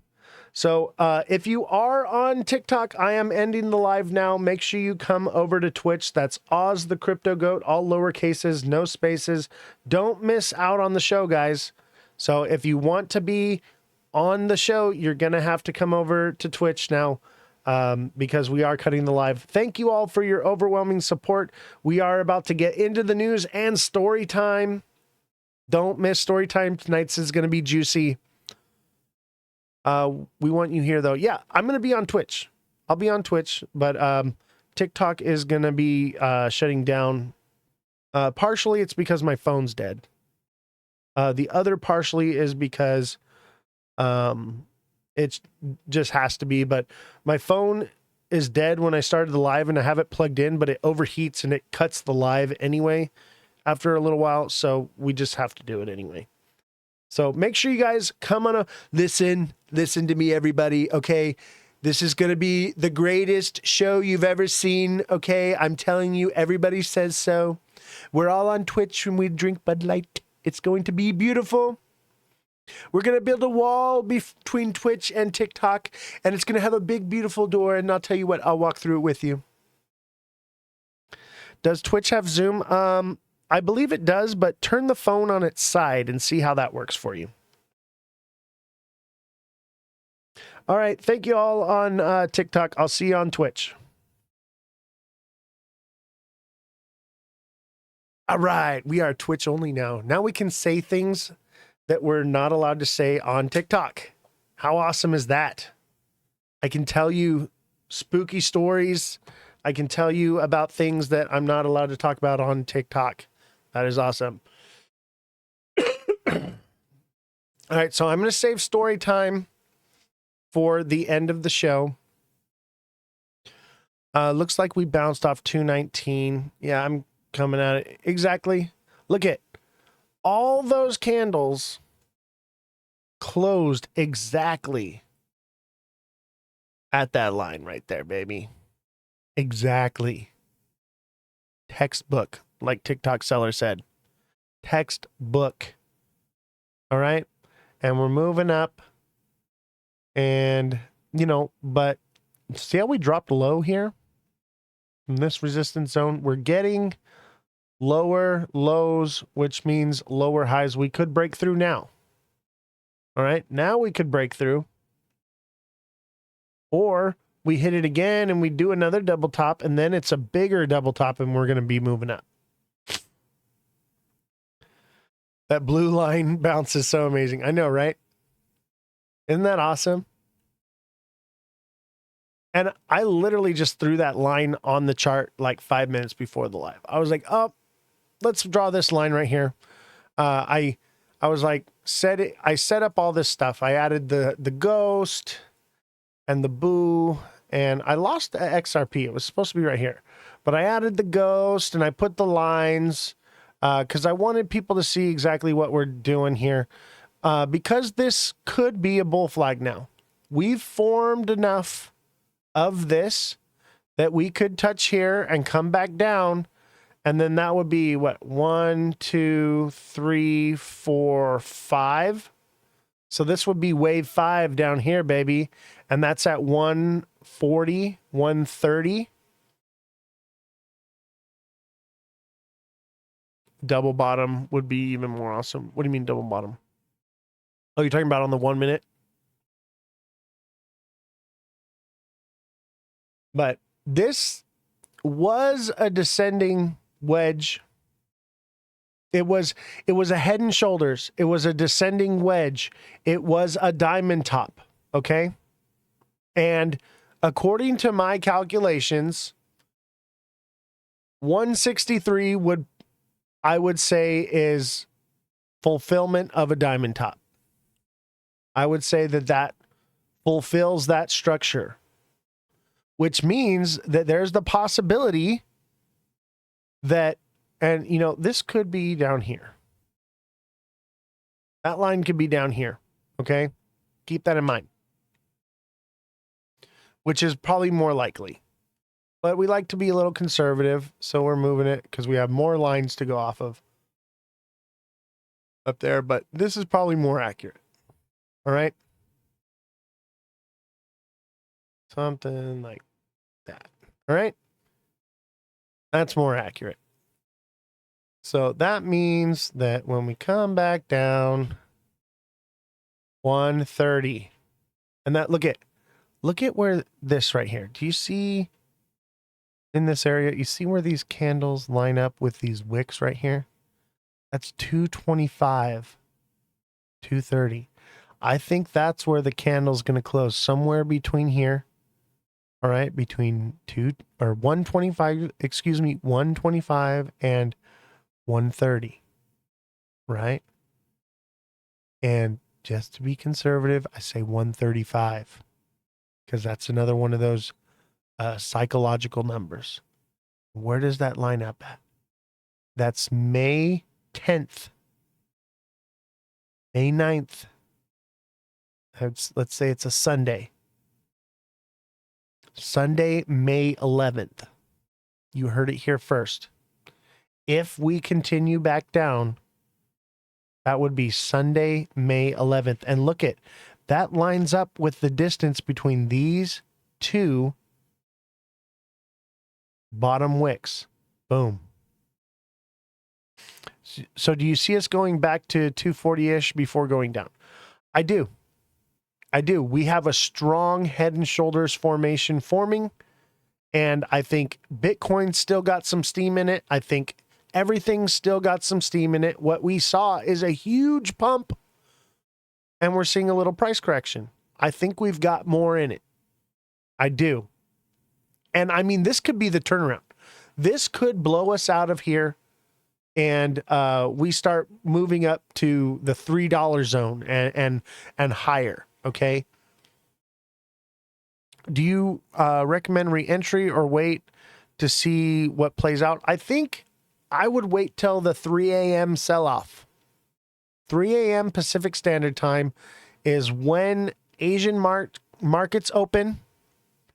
And one or two things is going to happen at that time. It's either going to start selling off or it's going to start pumping hard. That's what I would wait for. I'm going to wait for 3 a.m. I'm going to see what it does and see where we're at. But today's Wednesday and we're dropping. Okay? Normally we pump on a Wednesday and we drop on a Sunday. But we pumped on a Sunday. Now we're dropping on a Wednesday. Everything is off. The whole thing is off. So because of that, I'm very unsure. Very unsure. What I would normally say is, Wednesday at 3 a.m., I'm going to expect probably a pump. But everything's off. So I could see it coming back down to 218 before it pumps up again. I think that's the sweet spot, 218. And it could just be done, okay? It could be done and be over with. Remember, these are risky trades, guys. This could be a double top right here. And then it's back down and we're done, okay? But this does look like a bull flag. Bitcoin does look like a bull flag, which is leading me to believe that we still got steam. But there's not enough candles to decide. I feel like by the end of the show at 9 p.m., we're going to have enough candles to know what's going to happen. So in the meantime, we're going to put the reading of the charts on hold for a little bit. Allow the candles to, grow and mature so that way we can have a more educated decision. Because right now, I can't tell you. It's guesswork right now. There's not enough data. So let's watch it. Even if it breaks below that blue line, it could come right back up. So we have to see what kind of structure it forms. We have to be patient. But I'm telling you, 3 a.m. Pacific Standard Time tonight is when something's going to happen. So YOLO long at 500X. Got it. Oh my God. I mean, eventually one day, yes, we could YOLO up to crazy numbers. But I don't think it's happening just yet. And this is our opportunity to find these lower zones for accumulation and to take profit in these higher zones for when we drop into the lower zones to have more to put into our bags so that way we can accumulate instead of consume. That is the idea here. We are learning how to... Another thing is like a lot of people are like, I'm out of the market. I'm jumping out. I don't want to encourage that, and I don't want to discourage it, but I want you to know that you got to be in it to win it, baby. You got to be in it to win it. And if you're looking to day trade, you got to be in it. You got to have some skin in the game. You got to have something in it. But also, you know, the idea is to have a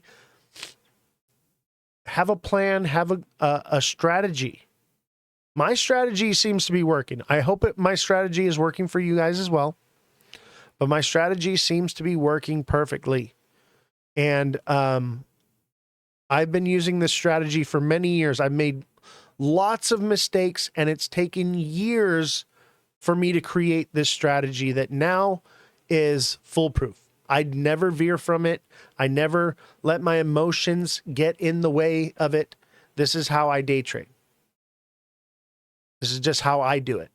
And I play a long game, and in between I like to play a little bit more just because it's fun too.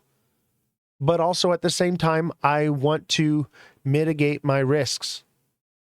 I don't want to make heavily risky decisions. Jumping in right now is a risky decision.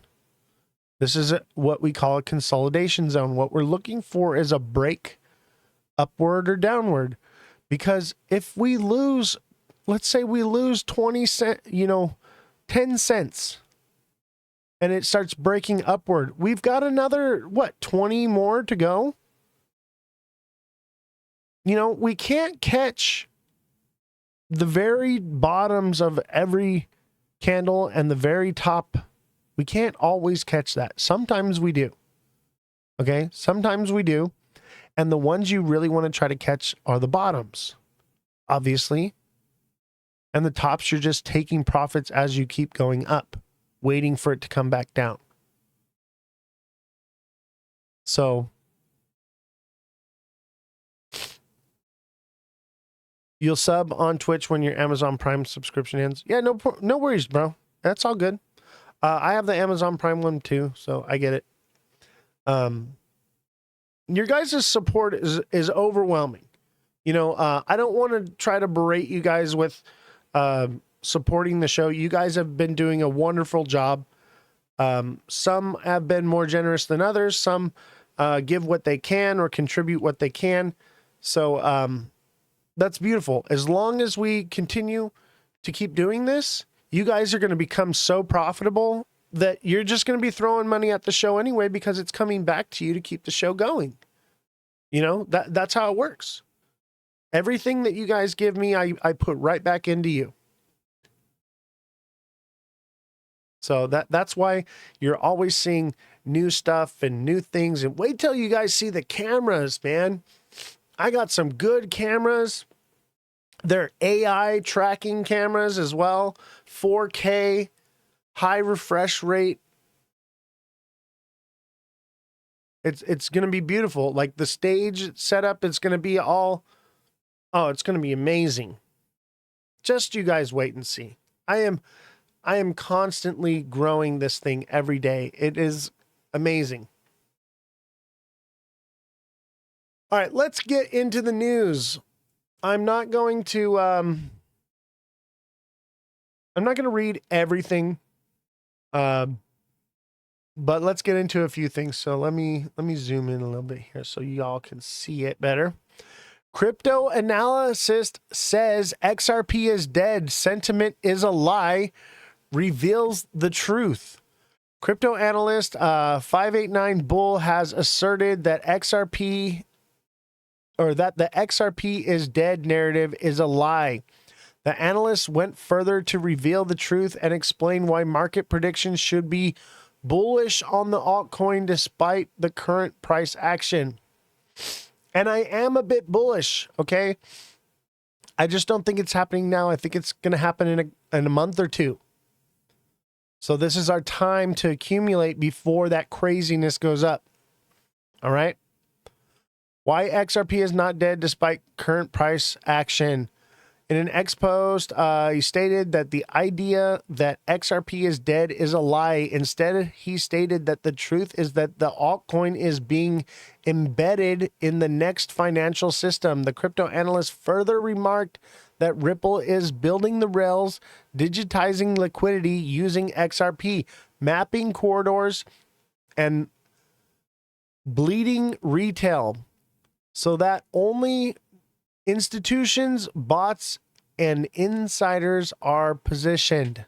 And you guys are insiders now because you watch this show. Okay? And this is why I say don't be afraid to have some skin in the game. Because at some point we could get priced out of this thing. We are so early. We are so early. That's why I'm saying that we're coming down, because we're so early. It makes sense that we would come down because we're so early. Let's see here.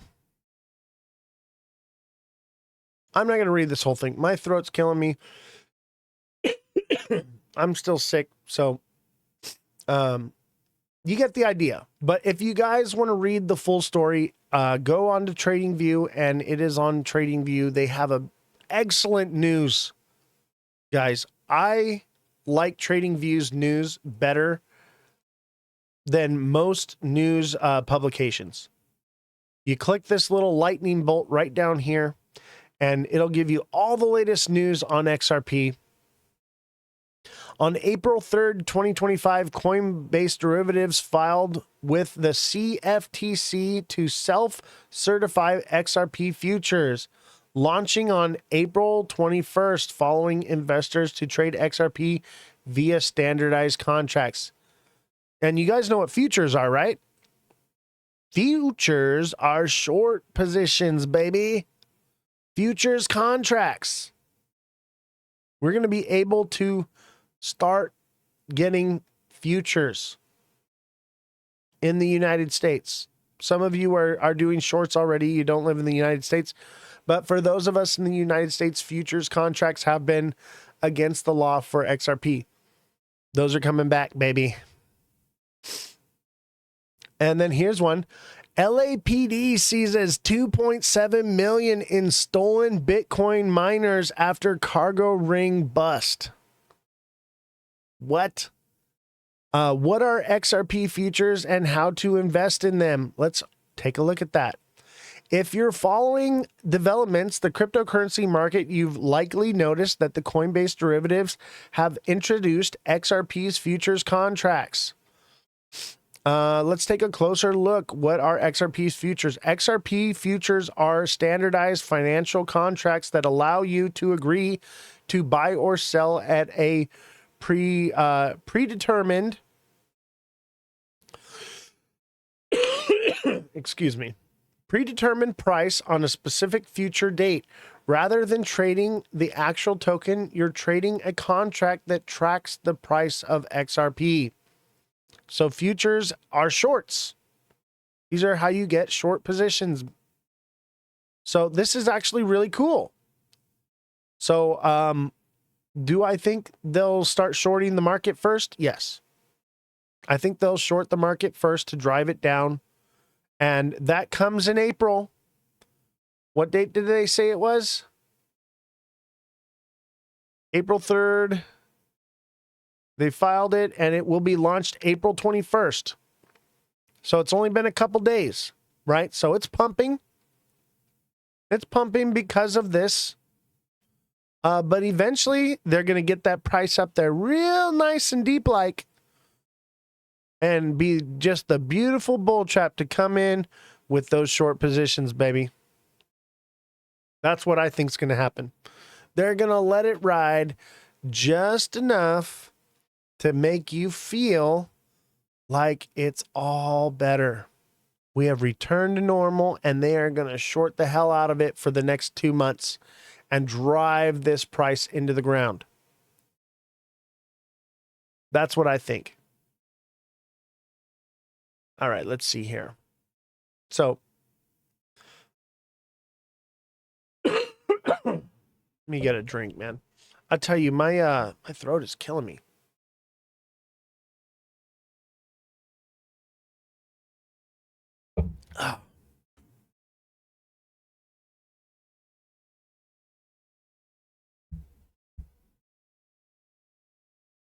My secretary just brought me snacks. So if you hear any chewing in the background, it's not me, I promise. Is that cookies? Cookies. Oh my God. This is the most delicious looking chocolate chip cookie I've ever seen in my entire life. Now that's amazing. All right. So, let's see here. Let's do another news. Stock market rallies after Treasury Secretary Bessonette tells a closed-door meeting investor summit that tariff standoff with China is unsustainable, which it is, guys. This China tariff thing is only going to last so long. It can only go for so long.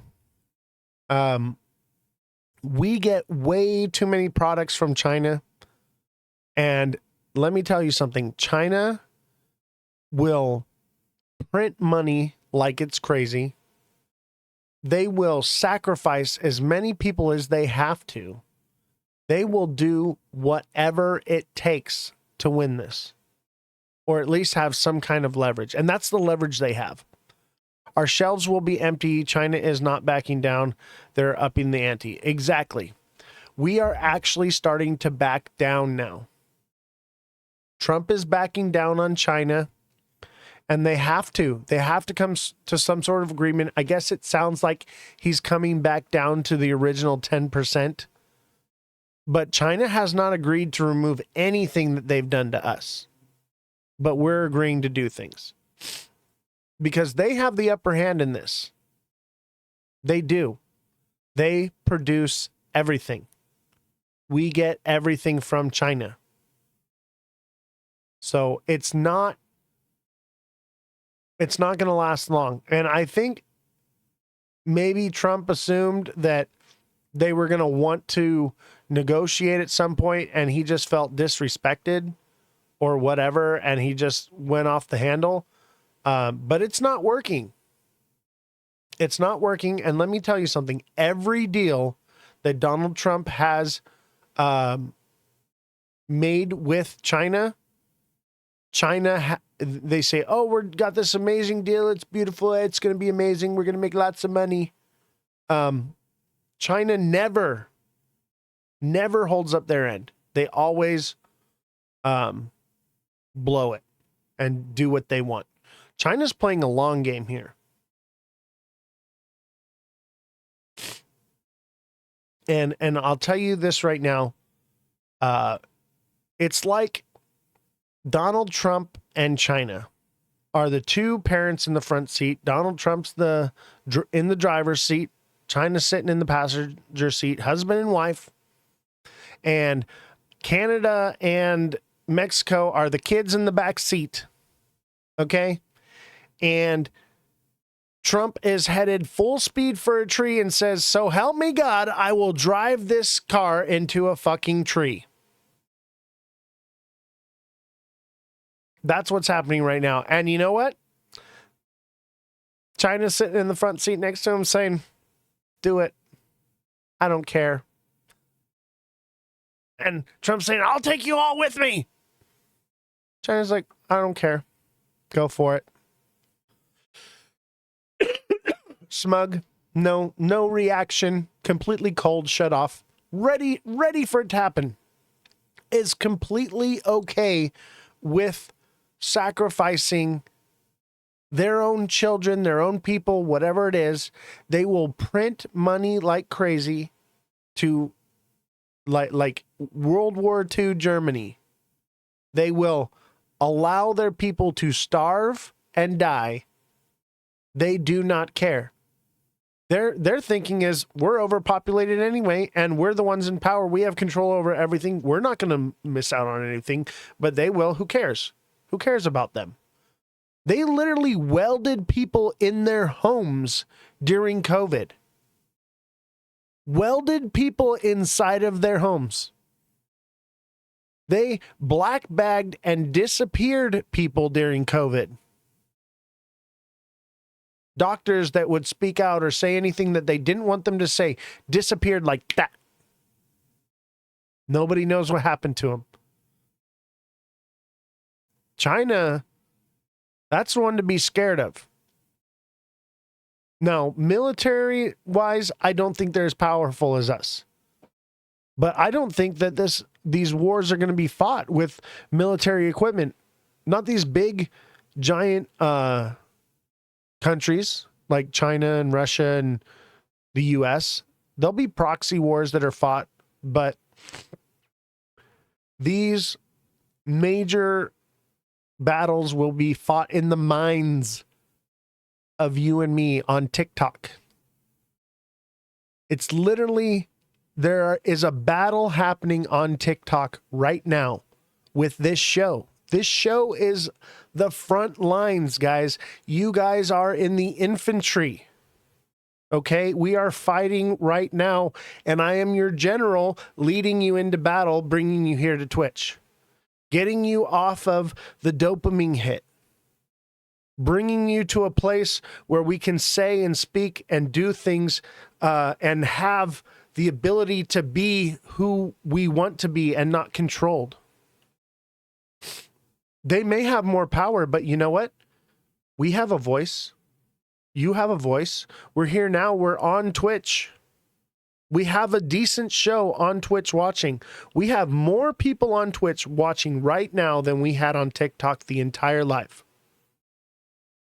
Because the suppression on TikTok is real. Yes, we have random people coming in and out, but Twitch is thriving. And we will be staying here. We will be moving to this Twitch platform, restructuring and figuring this out. Okay, it's going to take time. We're going to have to grow, but we're here. And those of you that are here, that are watching and that are a part of this show, you are fighting on that front line. You have decided to step out of the matrix and put yourself in a place where you have control, where you have the power, where you're not manipulated. I promise you, there are so many people that are still stuck on TikTok. They can't help it. The dopamine release, they need it. They're a fiend for it. They can't. I see them all the time. They're the ones that pop in on Twitch, and then they pop back on TikTok, and then they pop back in on Twitch because they want to support the Twitch side. They want to be a part of it. They physically can't deal with the loss of dopamine. So that's why we're taking our time to move over to the Twitch side so that we can allow people to not have to cold turkey, but to wean themselves off. Have you seen the states are suing because of tariffs? Yes. California is suing. We covered that on Friday. The states might break off again and become their own country. Well, let me tell you something. Every state is its own country. At some point, we went from the United States are to the United States is. Okay? The United States are sovereign states, sovereign countries. Each of them have their own laws. The only thing that the federal government is designed to do is to keep the states operating within the Constitution. That's the whole idea, is the states are supposed to operate within the Constitution, and the federal government is there to defend them and make sure that they stay in line and don't break that. And at some point, the Constitution got thrown out the window. Yes, TikTok crackheads. Exactly. At some point, we lost sight of what it is to be a sovereign state. And, you know, they use maritime law now. We are supposed to be under the law of the land. What they've done is they have circumvented the Constitution through the use of maritime law by using trickery. They use trickery and words to deceive you. There's a reason why when you walk, Michiki, what's going on? When you walk into court, have you ever been into a courthouse and you see they're flying their war flag with the gold fringe, and you see you come in, what's the first thing that the judge asks you? The very first time you see the judge and you come up and you walk up, the first thing they ask you is they say, "Can you hear me?" Why do they ask you that? Do they mean hear like audibly? Or is it hear as in, are you allowing me to conduct this hearing? And when you say, yes, I can hear you, you are giving them consent to rule over you. Yes, that's how they get jurisdiction in divorce court. That's how they get jurisdiction when they make you come in. A lot of times they make you sign like a yellow or a pink piece of paper or something. And what you're doing is you're signing over your rights to be seen by a judge, because the judge is not even a judge. It's a commissioner. It's a, whoever, a magistrate. They're not judges. They have no authority. They don't operate under the Constitution. They don't follow the law. And you give away your right unknowingly because they use a precision of language. They speak legalese. They talk in a different language. They write in a different language. I believe it's subject, predicate, adverb. Subject, predicate, adverb. I used to do paralegal stuff and paperwork for the courts. I know how all these processes happen.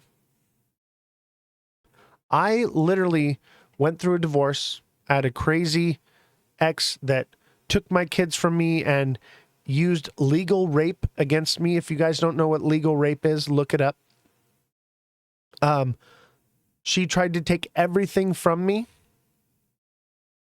Okay? And I fought her in court for 7 years and never gave up. And in the end, she gave up. And I was able to keep my pension. I was able to keep my Corvette, my home, my kids. I have full custody of my kids now. I have everything. That's because I understand the system and how it works, and I was able to use it in my favor. And let me tell you something. I did not know it when I first started. When I first started, I had no idea. I had to learn it out of necessity. For my kids, I learned all these things so that I couldn't lose my kids. But we are in martial law right now. We're in martial law. It's maritime law. And let me tell you something else about those courthouses. They are enclaves. If you don't know what an enclave is, Google it. It's 4 corners. 4 corners is an enclave. You can literally lay a flag down on the ground and stand upon it, and whatever that flag represents, you are now within that country or whatever that is, and you become sovereign.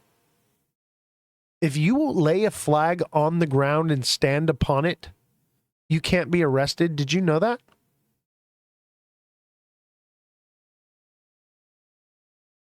If you stand underneath a flag and it's stretched out square and you're standing beneath it, did you know you cannot be arrested?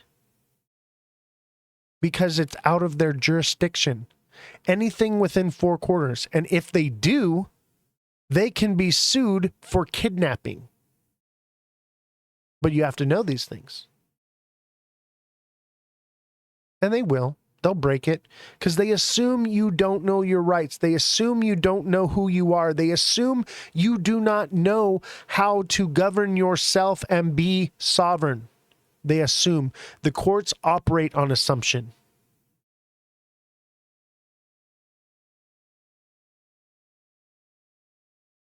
Should I start taking a flag in my back purse? Sure, why not? Why do you think gang members carry a flag, a bandana? It's a sign of sovereignty and I don't want to get too into that because I don't think you guys are ready for that. There's a lot to it, guys. Start digging, start Googling and looking flag laws. When you go into court, the first thing you need to do is establish jurisdiction. Because if you do not, they will operate under assumption that they have jurisdiction over you.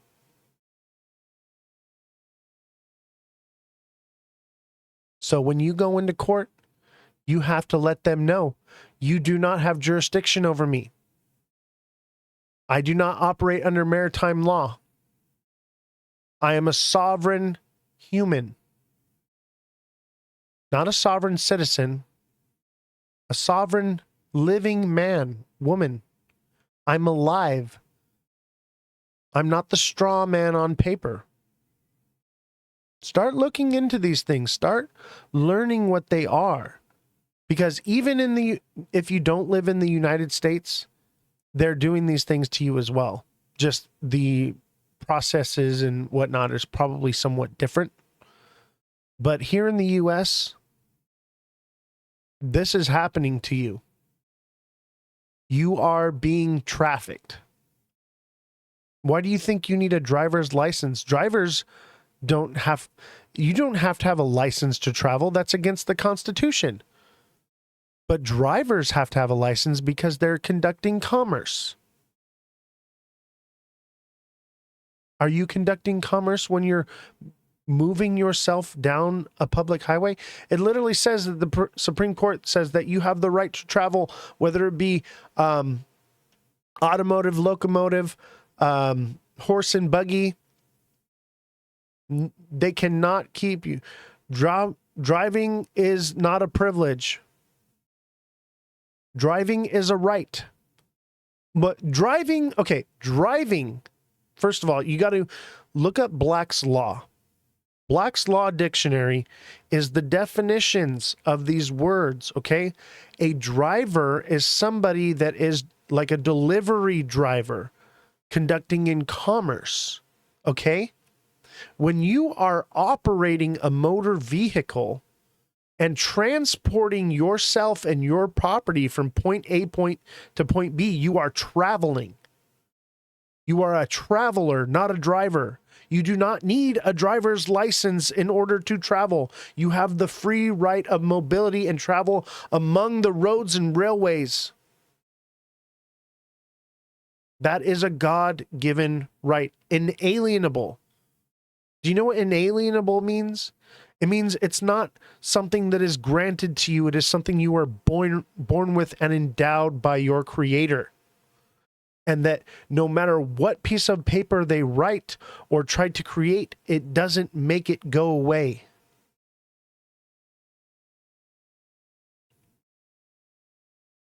Man, we got off on a real one today. Oh yeah. Hoorah. Oh, I'll wake you all up. I will wake you all up. I will get you off that TikTok crack and get you on some real good. Right? I'll get you on that natural one. Ooh, boy.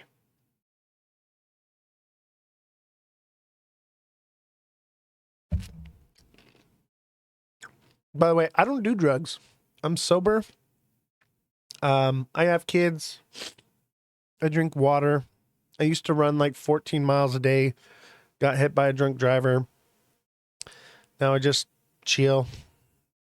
Yeah, I don't even smoke weed. I smoked weed when I was a kid, and now I don't even like doing that. I don't even really drink. I drank the other night because I was so fucking sick. I was like, I'm going to have like as much tequila as I can to try to get this shit out of my body. And then that was it. But other than that, like, I maybe drink once or twice a year. They're controlling us. Everything we do is monitored. Yes, they are moving into a one world government, financial social credit score system where everything you do is checked and balanced. They want to put you on a universal based income where you get a certain amount of money every month. You have to live in the pod and eat the bugs. And if you don't spend your money on what you're supposed to, your universal based income will be, you will not be able to save it. You will not be able to spend it on whatever you want to. You will not be able to grow or invest or do anything. You know, XRP is supporting that. Yes, I do. And I believe that there is no stopping it. I believe there is no stopping it, and that the only way to stop it is to raise an army of rich men who are willing to be awake once enriched and use their riches to empower people. That's what I believe. I believe that the only way to fight this war is for the people who are fighting the war to become part of that rich class, to become part of that social group, and then turn upon it. That's what I'm doing here. I'm raising an XRP army that's going to turn on itself.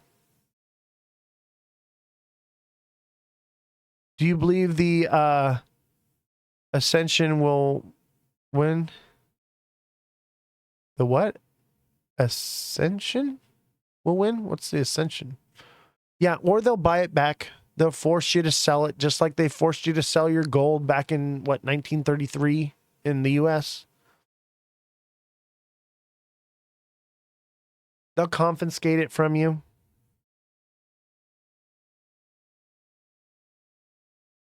But if we're able to enrich ourselves and make loads of money and bring ourselves into that world, we can be insurgents. As long as we stay awake, that we don't let the money get to us. Because let me tell you, money like we're going to make here can change a person. It can't change me. I can't be bought. I cannot be pushed. I cannot be shook. I will not waver from the task at hand.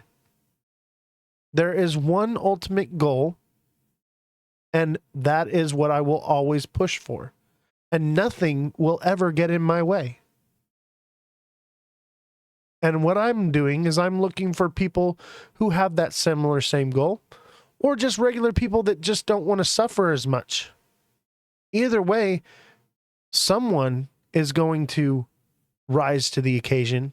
And it only takes 5 men to create massive damage, and I'm not saying that we're going to do like physical damage, that's not what I'm saying, but it doesn't take much to make a change. All it takes is for good men to do nothing, for evil to triumph.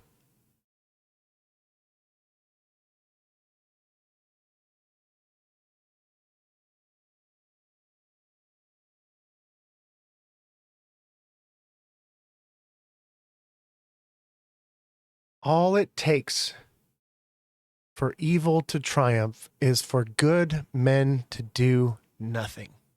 And let me tell you something. Since the beginning of time, there has always been somebody trying to take over the world. All the way back to the beginning, somebody is always trying to conquer and take over the world.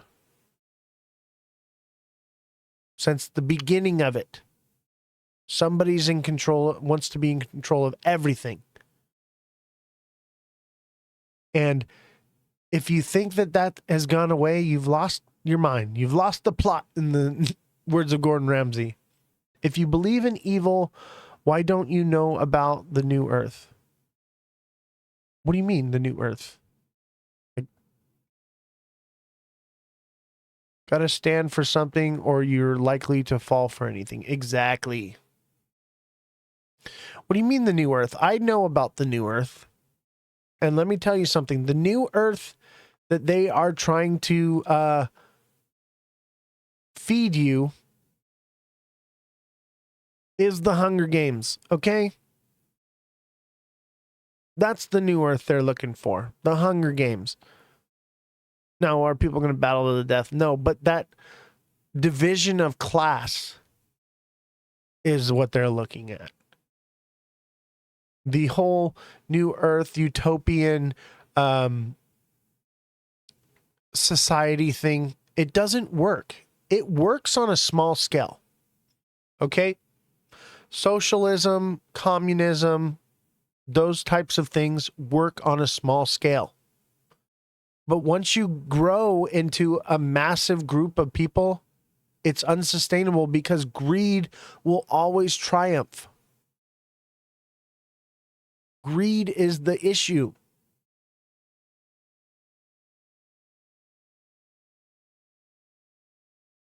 Man, the Terminator movies from the first to the last are very real. Oh, yeah. Let me tell you, bro. Oh, man, I wish I had that news article pulled up. They are... Maybe I should pull it up real quick.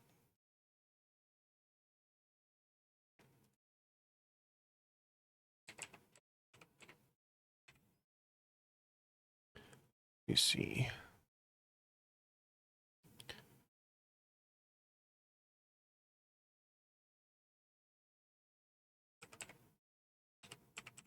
I know Timcast has one.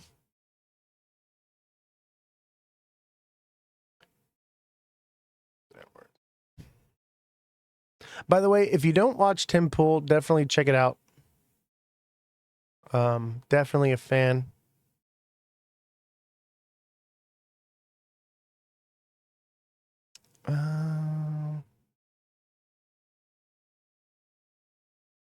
His is more political, though. Where is it? The AI one.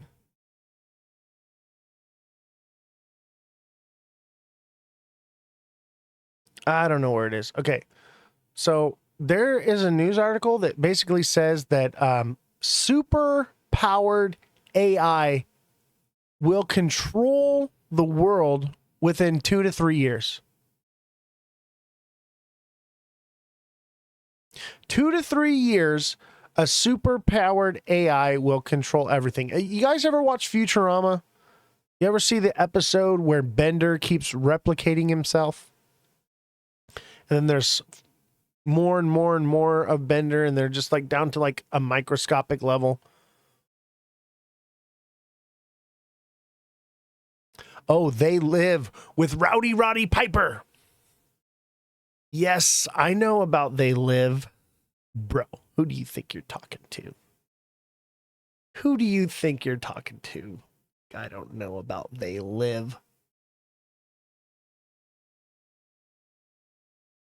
Yes, if you haven't seen They Live and you don't mind a low-end 80s B movie, definitely watch They Live. That is where we're at right now.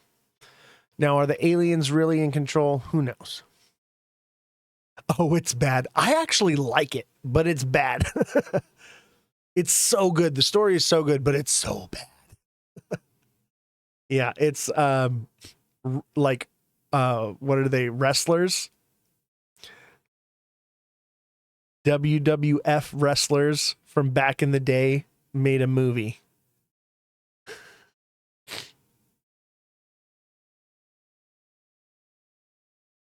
Hilarious though.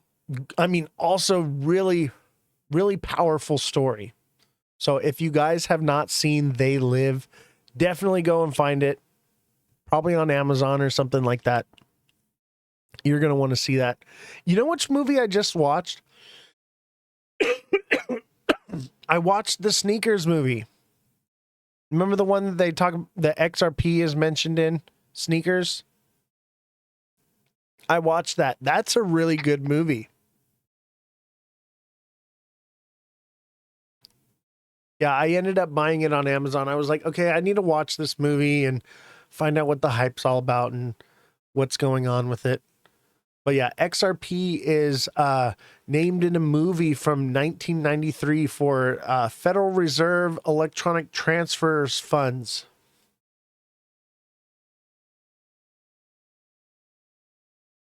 Which is quite interesting. Quite interesting. And they're talking about cryptic encryption. That's what the whole movie's about, is about encryption. This is like when encryption was so new that it was just a theory. It wasn't even real yet. Like encryption existed, but it was like an algorithm to undo encryption.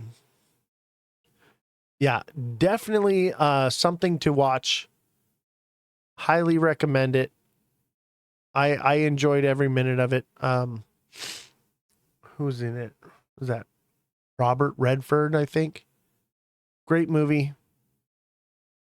Joaquin Phoenix. The internet had hardly been established at that stage. Exactly. It was so new. Like, it's all on DOS computer systems that they're doing all this stuff. And they're literally talking about this digital age of electronic funds transfer. Yeah, it's not like today. They didn't quite have it all right, but at the same time they did. And it's happening now. Yeah, it's basically quantum computing, which is what we have now, which is why they're like, oh, digital currency isn't going to work because of quantum computing. It'll be able to hack every firewall and every encryption that's ever been created. But now they're moving into this new form of ISO and different types of encryption and things that are quantum computing safe now. The one where the high school kid logs into the missile site in Montana is also good. What? What's that one? I never heard of that. Is that an older one too?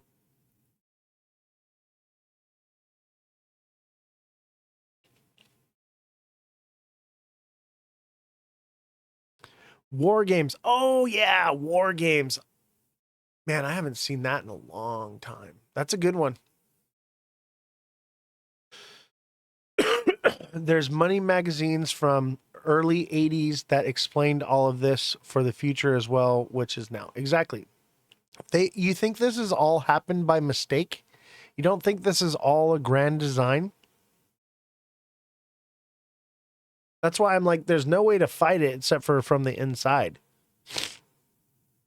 We have to start thinking more long-term, fourth dimensionally in a way to combat this. We have to start to understand that we're basically powerless in all of this. And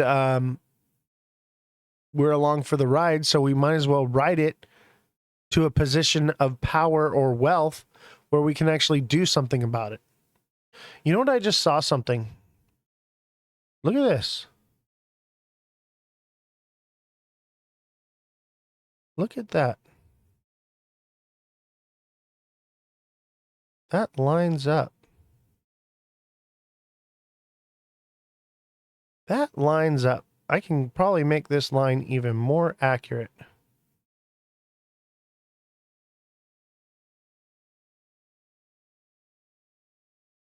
Look at that. That line is pretty accurate. 2030. So 2031 is the agenda. It's Agenda 31. The UN 2030 agenda may be something. But yeah, look up Agenda 31, guys. It used to be Agenda 21, but they pushed it back to 31. It was supposed to happen with COVID. And in 2020, before COVID happened, and I think it was right around the same time, The release of suppressed technologies bill was signed by Donald Trump, which states that all suppressed technology is to be released and implemented into society by March of 2025. And part of that is ISO 222. But that date was pushed back to November 22nd. But all suppressed technology that the United States has is to be released and implemented into society by 2025. And they're already starting to introduce it with the AI, the self-driving cars and automated, new systems and everything. That's why all that's happening. They've been slowly releasing it, okay? By 2030, the world is going to be unrecognizable.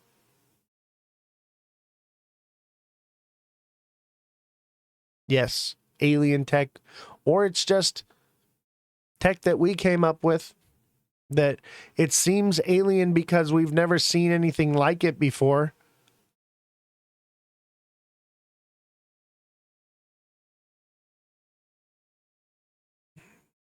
That's 4 years, yes. In 4 years, the world will be unrecognizable. Look at how unrecognizable the world is now compared to what it was in 2019.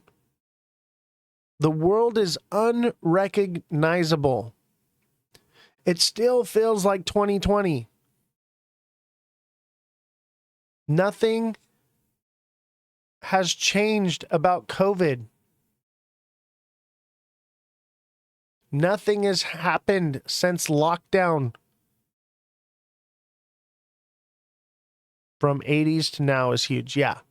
But look at what happened from 2019 to 2020. Overnight, the world completely changed overnight. Yeah, growing up, I didn't have internet. I didn't have video games. I didn't have TV growing up. It existed, but we weren't allowed to have it. Yeah, isolated became normal. Social media was becoming more normal, but I remember a time where it was weird to online date, and now it's the only way to do it. Yep, scares the hell out of me what my grandkids' world is going to be in 10 years from now. Yeah, 10 years from now. You think the next 4 years is going to be crazy?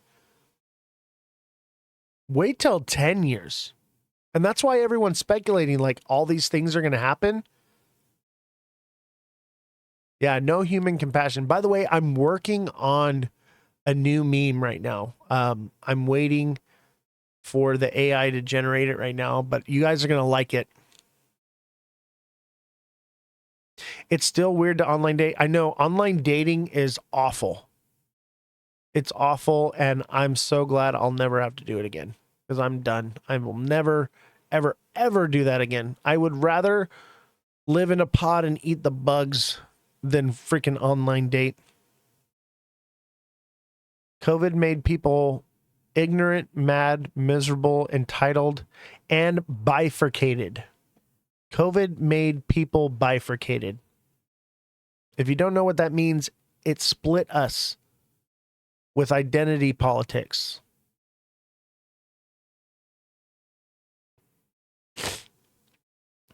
Yep, I work in healthcare here. It's awful. This new generation blows my mind, right? Is it not crazy?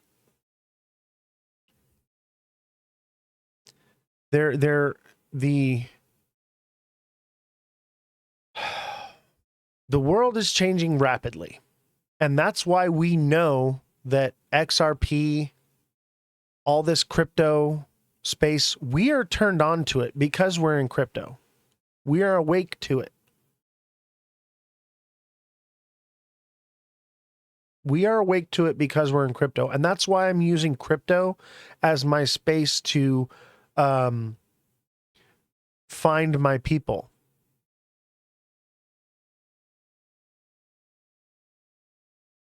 Trump is giving bonuses to people who have babies. That's all. None of that is official. That's speculation. But yeah, I've heard of that. It is scary. And let me tell you something. One day the AI will produce, just like Bender when he reproduced and continued to create everything, you know, and replicate itself. One day the AI will give us the technology, and it says that within 2 years, basically within 2 to 3 years, we will have AI powerful enough to where we can tell it to build a machine to accomplish a certain task. And it will build that machine to accomplish that task. Okay? And basically, it will be able to tell itself what machines to build, and it will build machines that will accomplish things, and eventually it will build machines that will create what it wants to do, and those machines will then replicate whatever it needs. And I think what will happen is later on down the road, we'll become symbiotic with the machines, because machines wear down and break down, whereas we have a brain that is more functioning than an AI at this point, and we only use 1% of it. Imagine if AI could unlock the brain power of a human being and be able to function like the Borg, plugged in like the Borg, and work in unison to accomplish whatever task that it wants with a body that is self-healing. One day, everyone will be plugged into the matrix, plugged into the AI, and we will just not have the free will.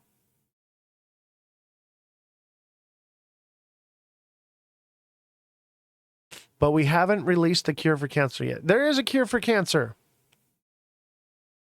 We have a cure for it, and people talk about it there's so many different things that cure cancer. One of them is 9.5 pH water. If you change the pH of your body, then cancer cannot grow. Do you think that they're going to put that out there? That's really all it boils down to, the water we drink.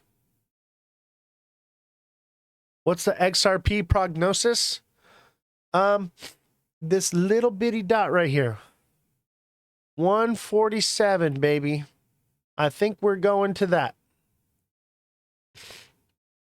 Yeah, let's give XRP a look. Let's see. What we're kind of doing is we're waiting for some more data to find out, because we just don't have enough candles. But I figure by the time the end of the show comes, we should have enough data to make a prediction.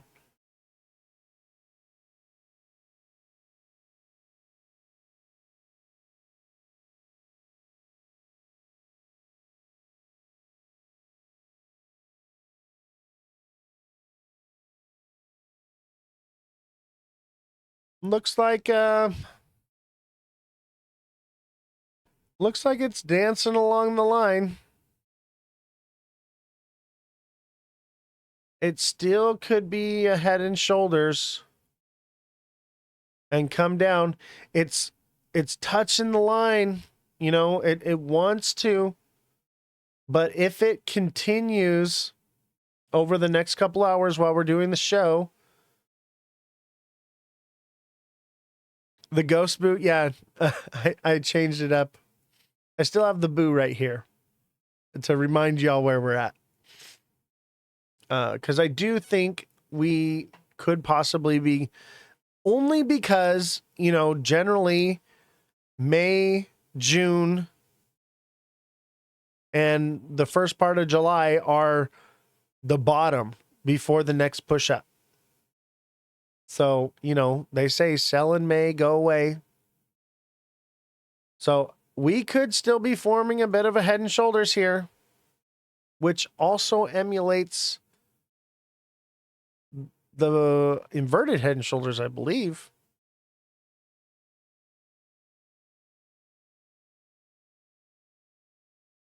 Look at, okay. This right here. See how we pump up, we consolidated, we pump up, and it wanted to head and shoulders right here. And it broke structure. This right here, this right here is emulating this right here. So I think it's a possibility we could run sideways for a little bit before we push up.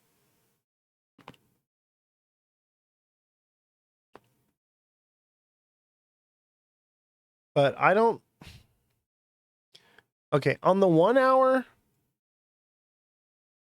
it kind of looks like it wants to come back up again. This is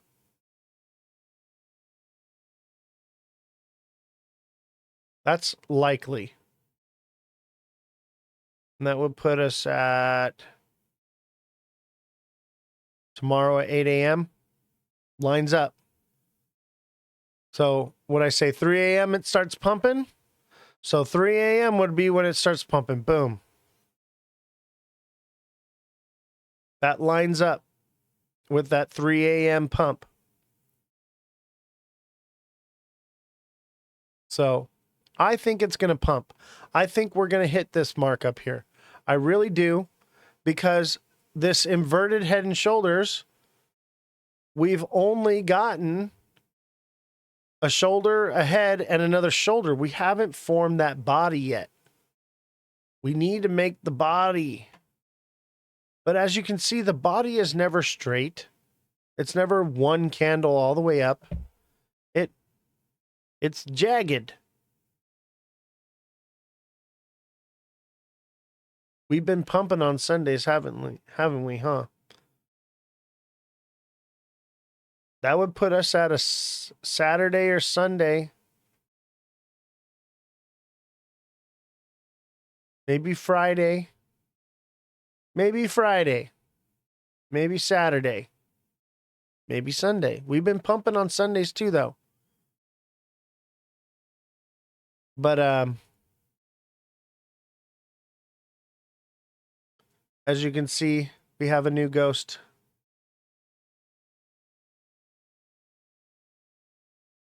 And look at, see his arms? His arms say we're going up. I had to change it because we were going down. So I needed a ghost to emulate what we're doing. Isn't it fun?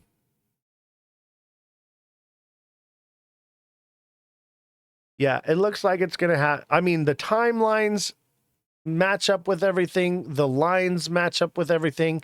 It would be just a nice bull push, just enough to FOMO a bunch of people in before it. Or it's ready to break out, and it'll break out, and we'll come up here to 270, 280, which is the top of his little hand here. If we break above 280 by May 14th, and we're above $3 by middle of May, and basically May and June aren't dump months, they're pump months,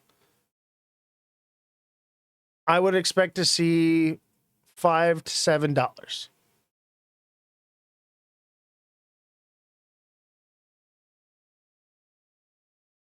And if it does, then what? Once it completes the body, then sideways consolidation for a bit. I think what it would do is, if, let's say it comes up here, it hits this, it'll probably dip down and then drop. Just like how these, it'll emulate this right here. It'll pump up, it'll kind of run along the top here, and eventually get lower and lower, lose steam, and then drop down. It'll look something like this. It'll pump up, it'll lose some steam, and it'll drop down. Or it'll pump up and it'll lose some steam, and it'll go a little more sideways down. But, I'll draw it for you. Come up here.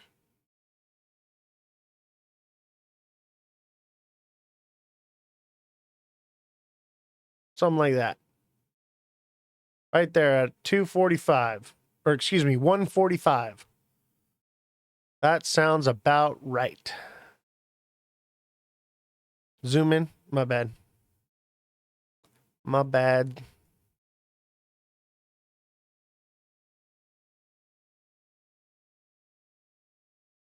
Something like that.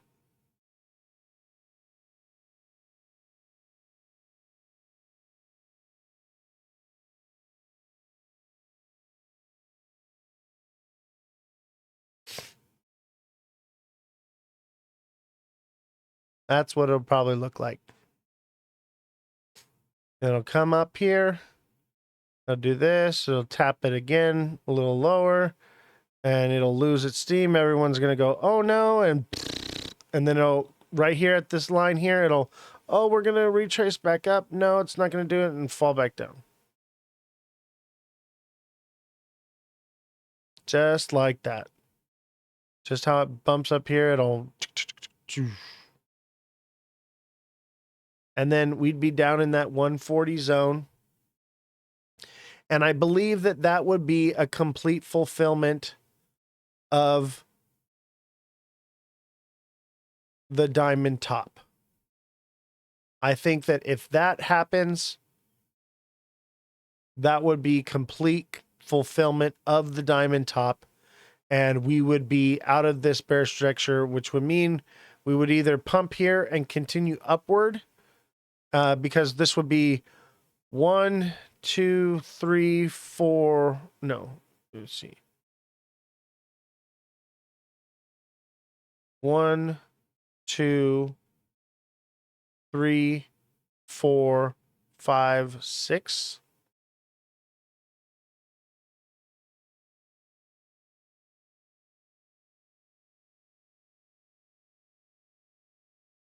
When do you think that might be the drop? Guesstimating beginning of May, end of the month. The 30th, baby, is when it will start. Unless we get like crazy bullish news. So there's a bunch of news things that are coming out. Hold on,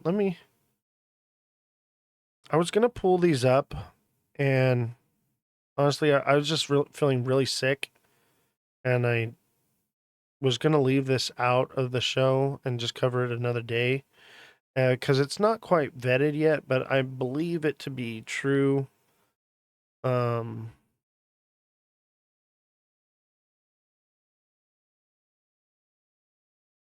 with me just a moment.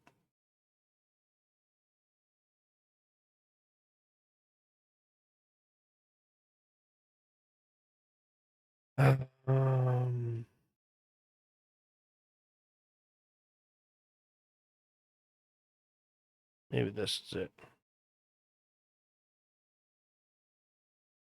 Nope. I lost it. So there's a bunch of things. I'd rather bull with you. That's funny. There's a bunch of things coming up. People are basically, they're expecting that the feds are going to drop interest rates is the main thing. I don't see it.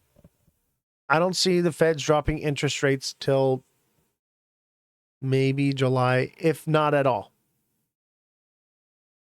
So everyone's speculating that feds are going to drop interest rates, and spot ETFs are going to get approved, and there's a whole list of things. Oh, you know what? I think it was on TikTok. Yeah, they're delusional. If they think that they're about to drop interest rates, they've lost the plot. I think it's on TikTok. Now I remember where it's at. I think I put it in reposts. Nope, I didn't do it. So it's lost. It's lost. Oh well. But there's a list of stuff. I figured I would vet it, because I wasn't going to go off of somebody's TikTok post as something true. I wanted to see actual news.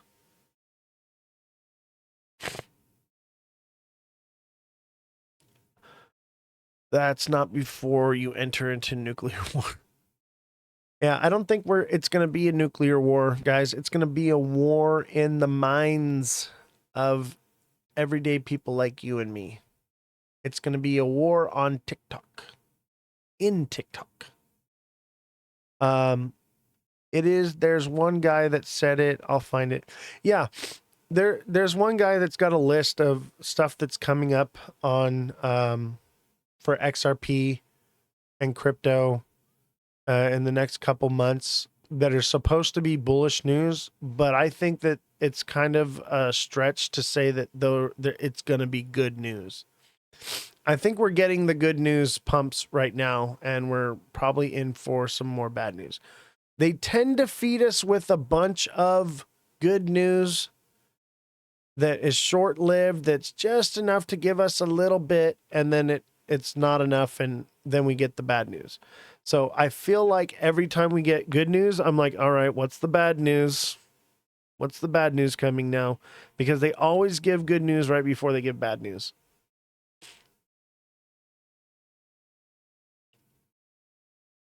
And I can prove that. Oh, this cookie is so good. You guys want proof? Here's your proof.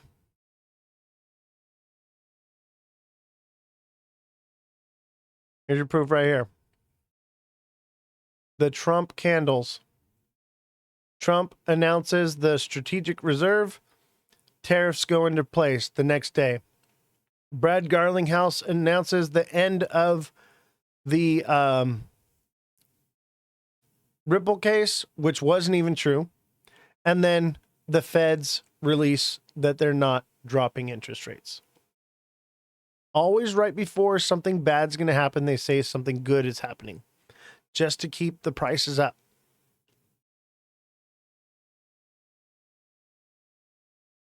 Yeah, that sounds like the right guy. I'm not going to play someone else's TikTok on here, though. But I'll look it up. I'll get it in one of the other shows. We have time. I always like to vet information before I put it out there for you guys. So that way I'm not getting something from someone on TikTok. The only time that I did that, though, was for the rumor that they were going to be shutting down TikTok on Easter, because it was like, holy crap, how am I going to reach everybody? I don't have the time. And I think that's what they were going for. It was obviously fake news. However, it was worth sounding the alarm for, because we want to make sure that people know where to find us. And that's why you guys are here now on Twitch. And we have to move off of that platform because of that uncertainty. At any time, TikTok could be gone. At any time, TikTok could be gone. And so we have to have a place to retreat to.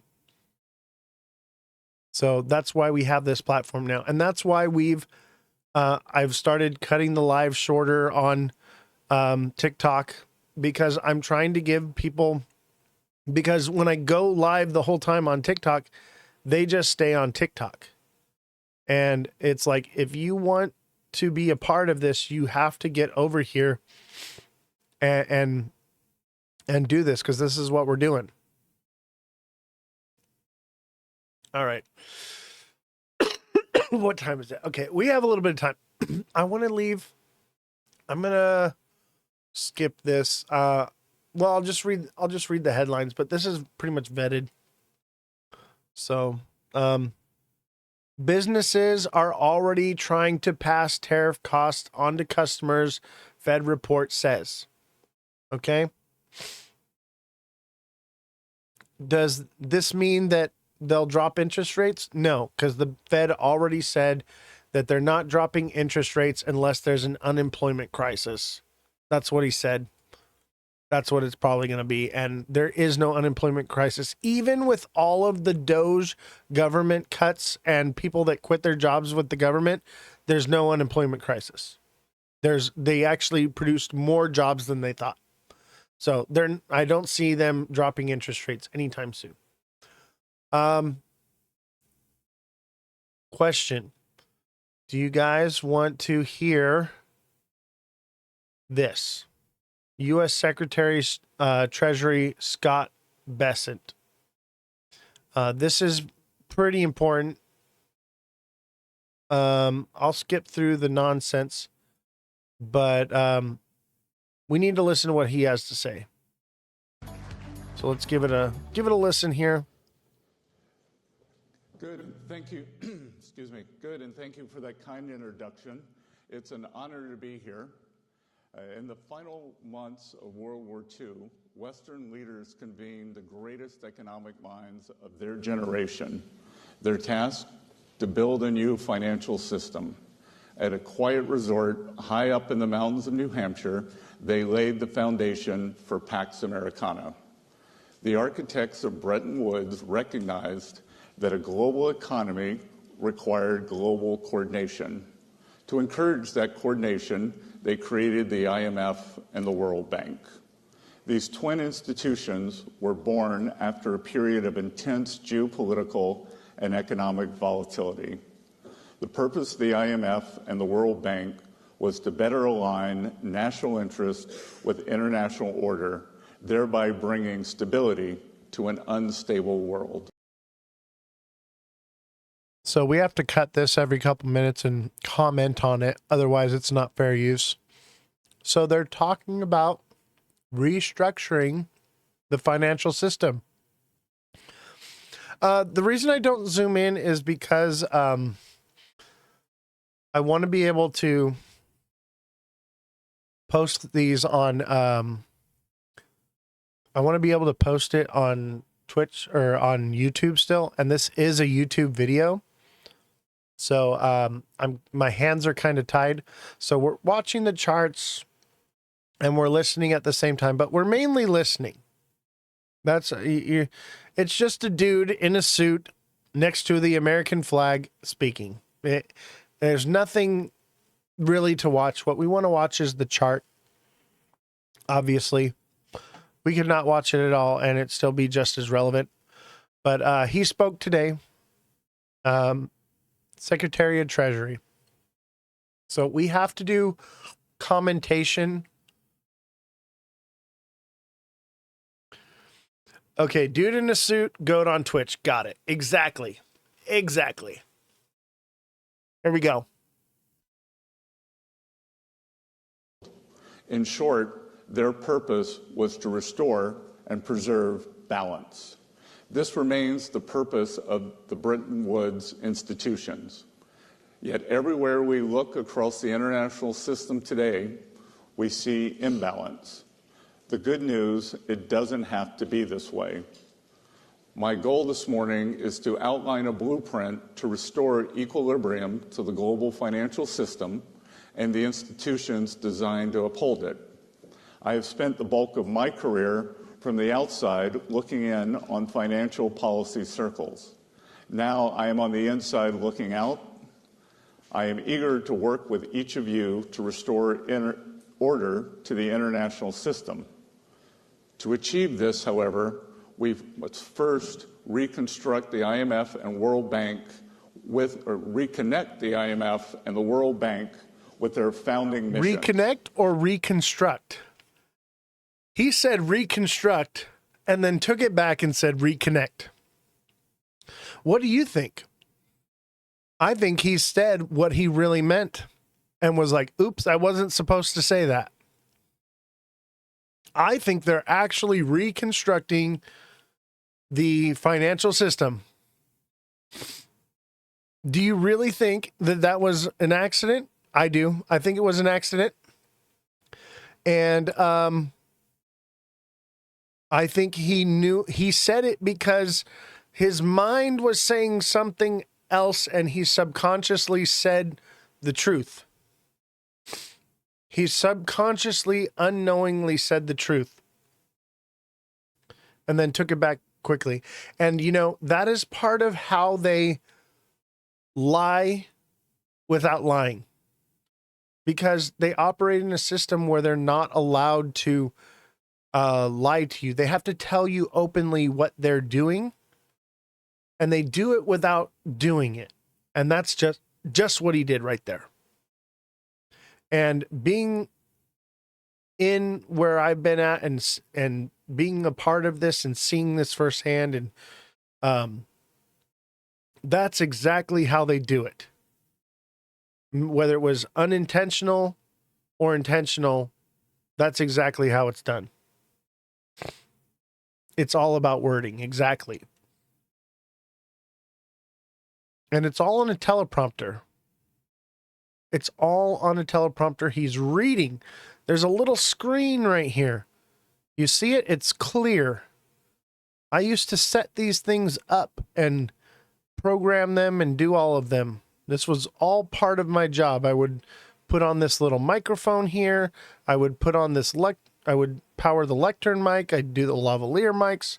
I'd work the teleprompter here.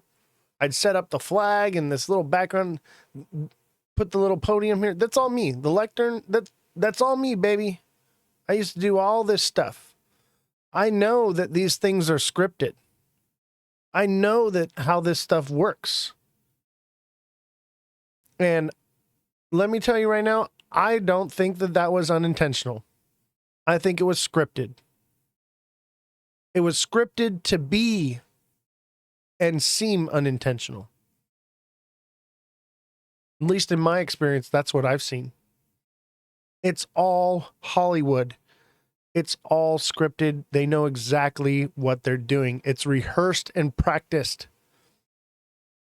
All right, let's watch some more. Oh, there's a reason why I was never in control of setting stuff like that up. I would have made them say stuff. Oh, I know, right?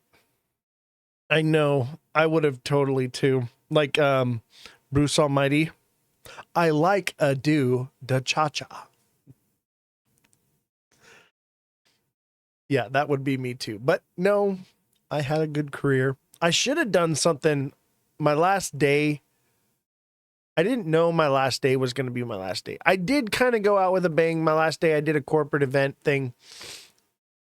And basically after work, I just went to the pool and had drinks and hung out in the jacuzzi. Because it was at the Lowe's Resort on Coronado Island. So I was like, you know what? I'm here. And I figured it was probably going to be my last day ever at work. I was like, I'm hitting the pool. I brought a bathing suit just in case, because I'm like, oh, I'm going to San Diego, maybe I'm going to go to the beach. Because I was down there for like a whole week. And yeah, I got to kick it at the pool. Had some margaritas and had a good time just hanging out by the pool. And it was funny because after I got off work, I'm like sitting at the poolside and like some of the people that I work with, they're still working because the event's still going on. And I'm just like chilling in the pool and they're like, what the hell? All right, let's get back to it. The IMF and World Bank have enduring value, but mission creep has knocked these institutions off course. We must enact key reforms to ensure the Bretton Woods institutions are serving their stakeholders, not the other way around.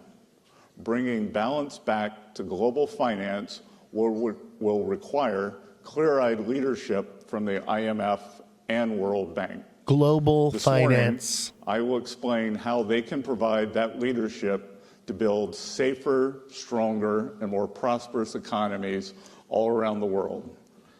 I wish to invite my international counterparts to join us in working toward these goals. On this point, I wish to be clear. America first does not mean America alone. To the contrary, it is a call for deeper collaboration and mutual respect among trade partners. Far from stepping back, America First seeks to expand U.S. leadership in international institutions like the IMF and the World Bank.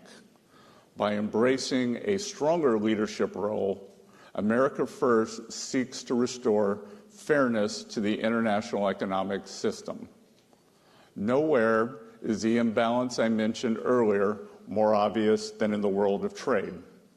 That's why the United States is taking action now to rebalance global commerce.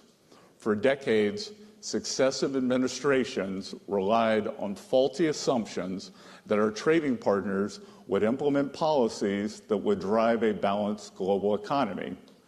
Instead, and it is unbalanced, we face guys. the stark reality It's very of unbalanced. large and persistent U.S. deficits. China as has a all the result control. of an unfair trading system. Intentional policy choices by other countries have hollowed out America's manufacturing sector and undermined our critical supply chains, putting our national and economic that video guy is security shaking the at camera. risk. He is so fired. President Trump has taken strong actions to address these imbalances and the negative impacts they have on Americans. This status quo of large and persistent imbalances is not sustainable.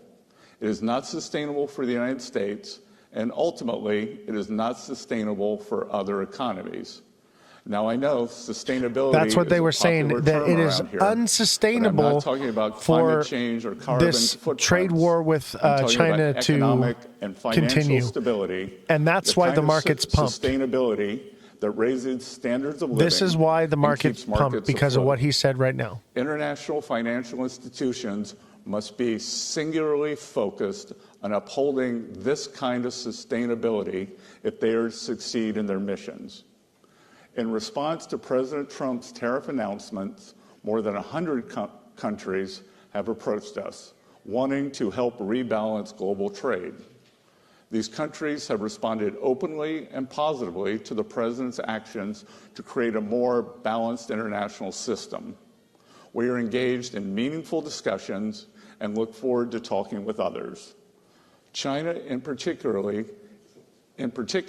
is in need of a rebalancing. Recent data shows the Chinese economy tilting even further away from consumption toward manufacturing. China's economic system, with growth driven by manufacturing exports, will continue to create even more serious imbalances with its trading partners if the status quo is allowed to It's continue. agreed with that. I agree China's with that current 100%. economic model is Oh, built we're on dropping below exporting its way the out of line. its economic We're dropping troubles. below the line. It's an unsustainable model that is Do you not see only it? harming China, but the entire world. Is it going to wick, or are we China going to needs keep to going? change. The country knows it needs to change. Everyone knows it needs to change, and we It's want to gotta help drop, it change keep dropping. because we need rebalancing too. China can start by moving its economy away from export overcapacity and towards supporting its own consumers and domestic demand. Such a shift would help with global rebalancing that the world desperately needs. Of course, trade is not the only factor in broader global economic China's playing a imbalances. long game. The They do not persistent care. over-reliance They have on the been United working States towards for becoming the demand world is resulting in an superpower. ever They more want to unbalanced outdo the global United economy. States. And you know why Some countries' they're winning? policies encourage Because they don't excess have checks and savings, balances which like holds our back private country has. They don't sector-led have to growth.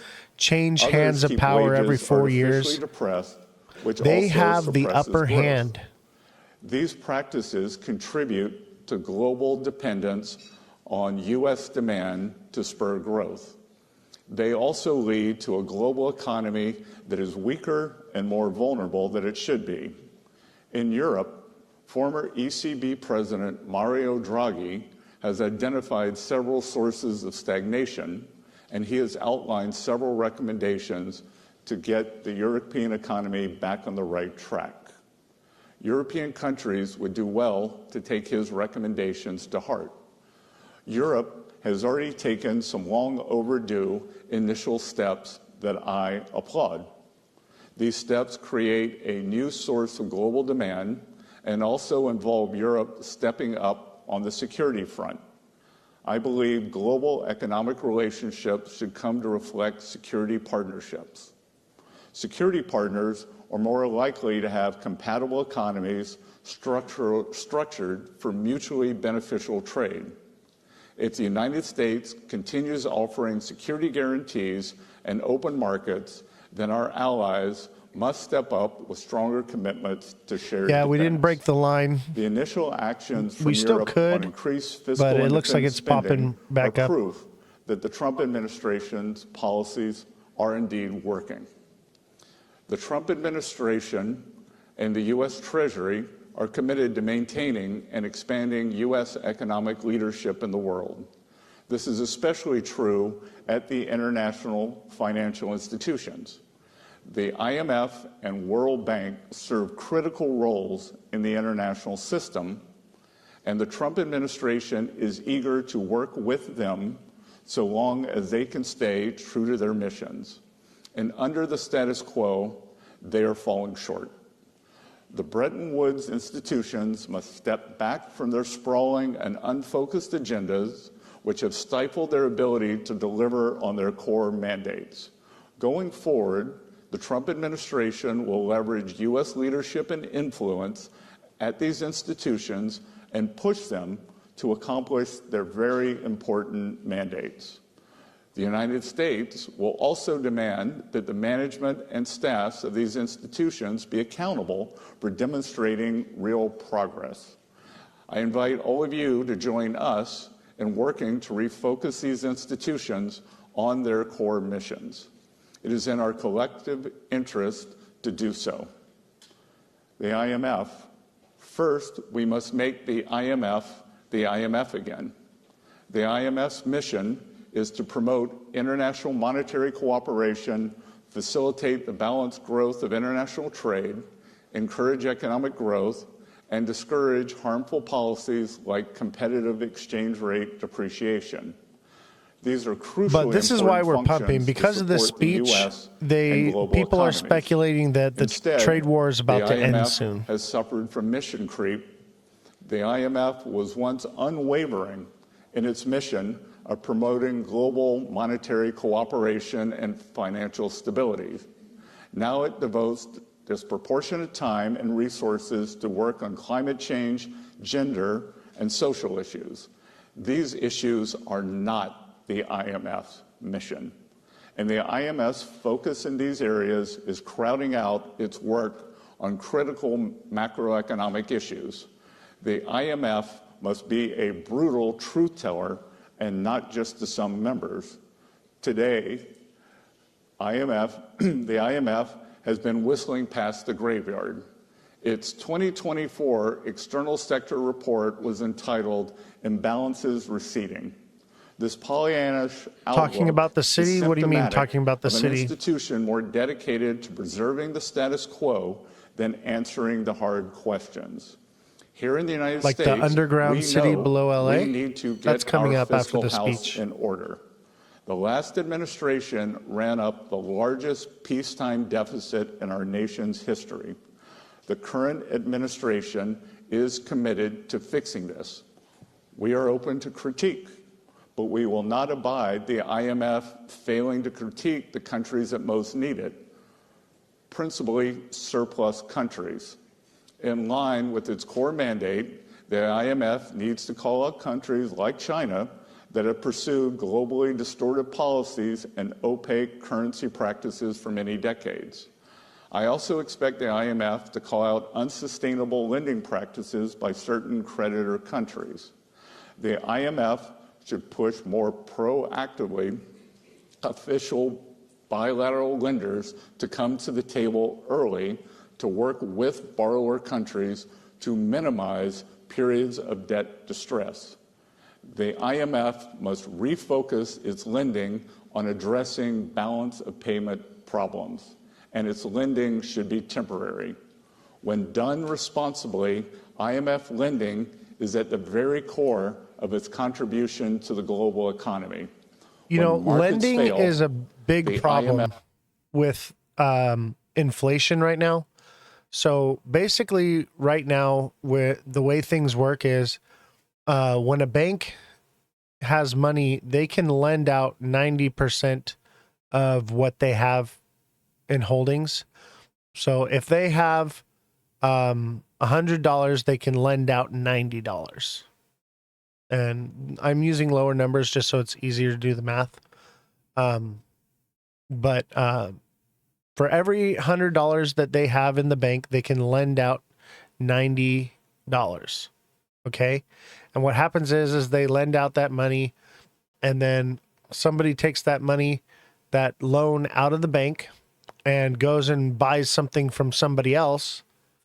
And then when they purchase whatever they purchase from someone else, then that person takes and puts that money back into the bank. Now the bank has $190. Okay. Then now they can lend 90% of $190, and so on and so forth. And it just keeps going and going and going and going. And that accounts for 3/4 of the inflation that we have. That is the biggest problem with inflation, is the way that banks are allowed to lend money. So keep that in mind. IMF steps in and makes resources available. In exchange, countries implement economic reforms to resolve their balance of payments issues and support economic growth.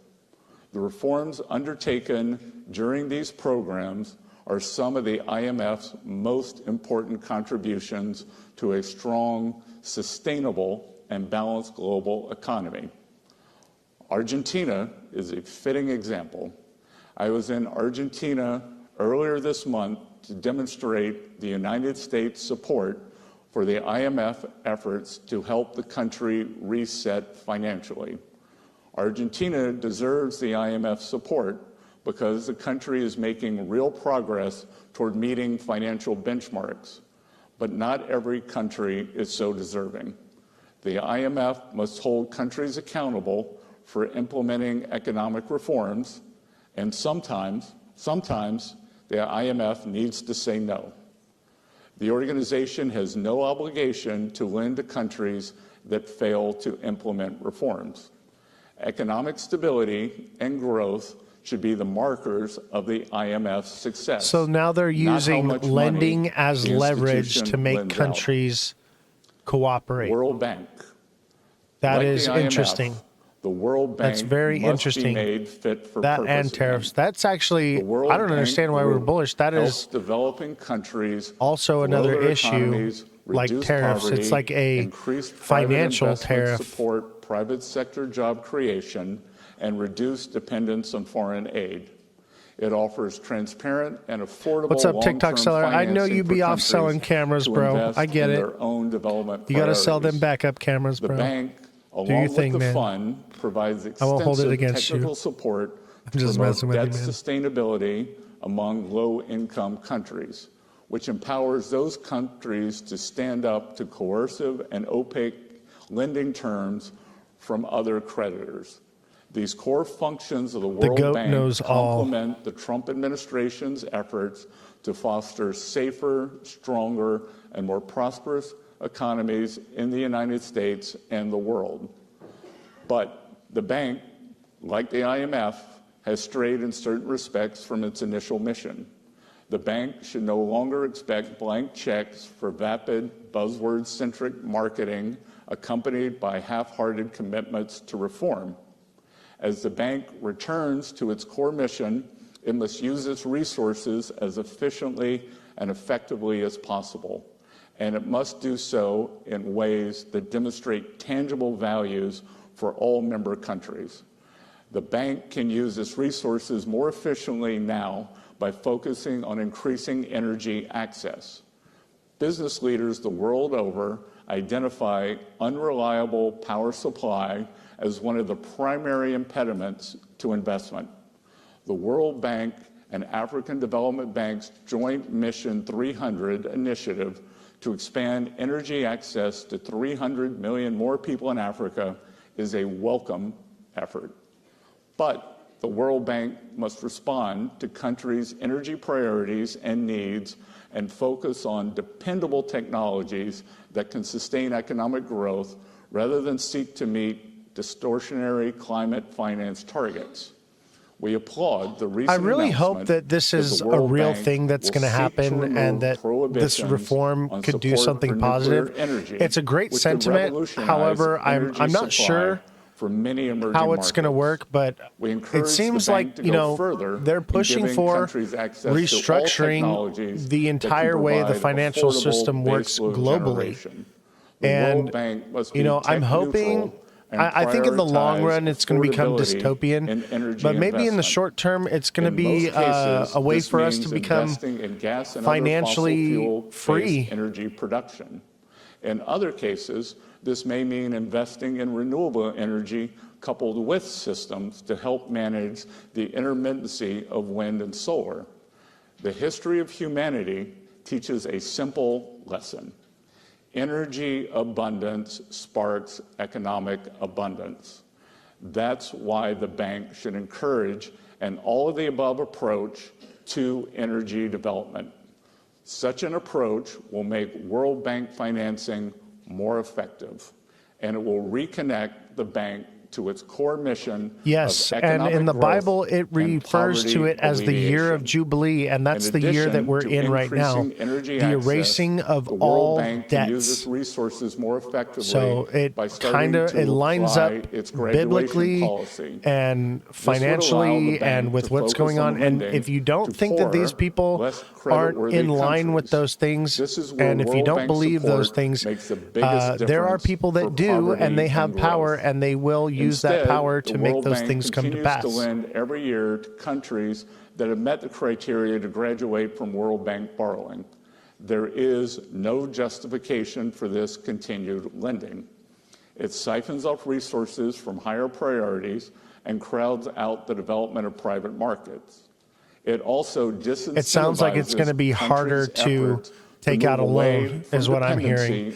And let me tell you what, right now, people are living not only paycheck to paycheck, but they're living from credit card to credit card right now. It is so sickening and sad.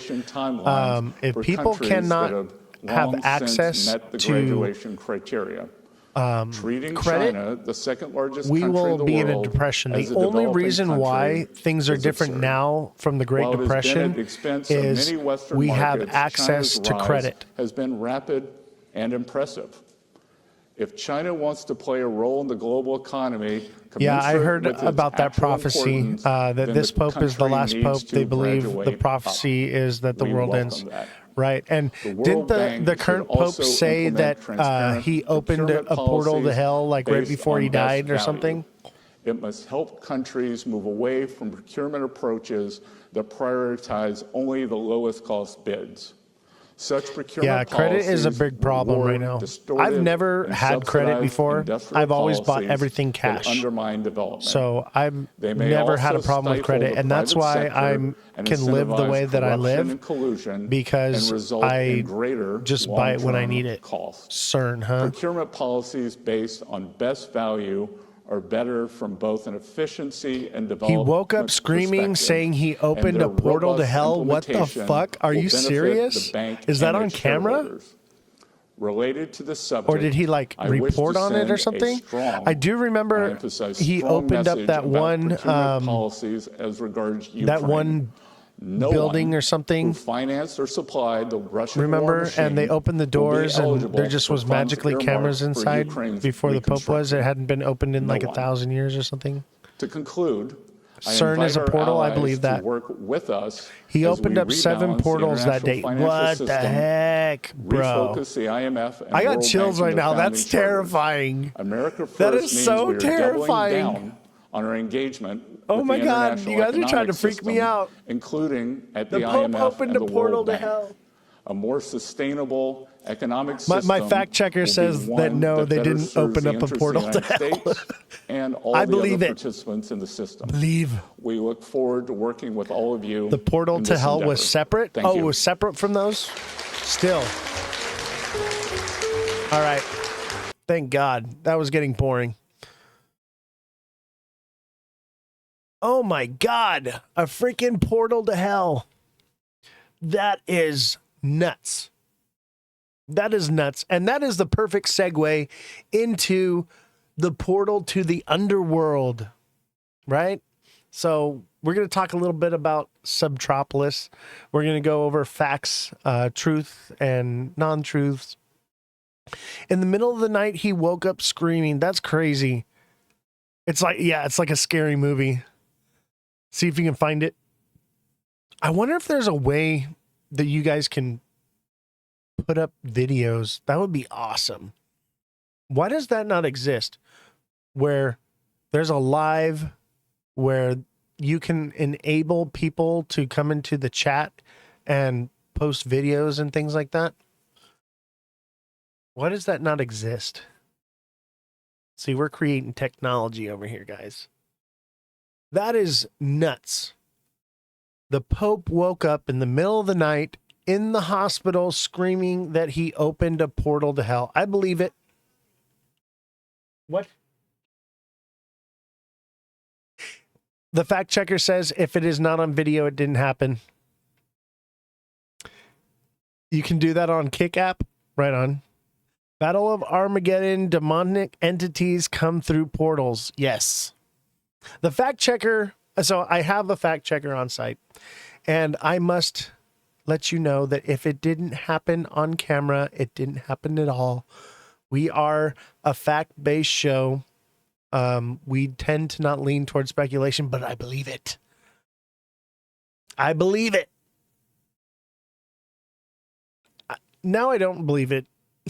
I think somebody freaking made it up. But it's interesting.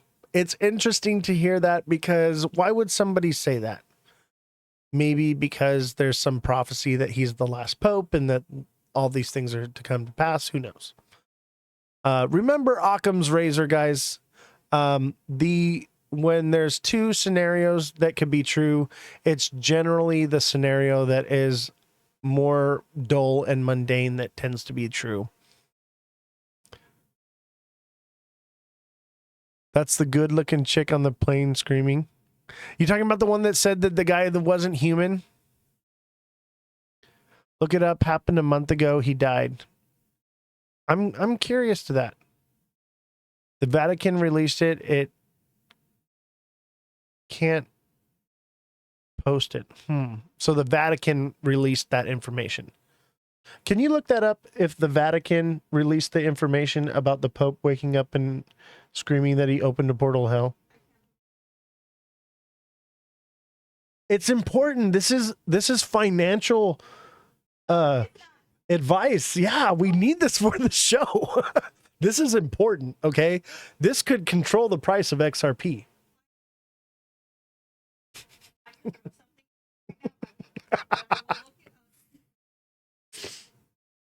Yes. We're going to fact check this right now, guys. We're going to fact check the Pope stuff. Kodak's on it too. Kodak's going to find out.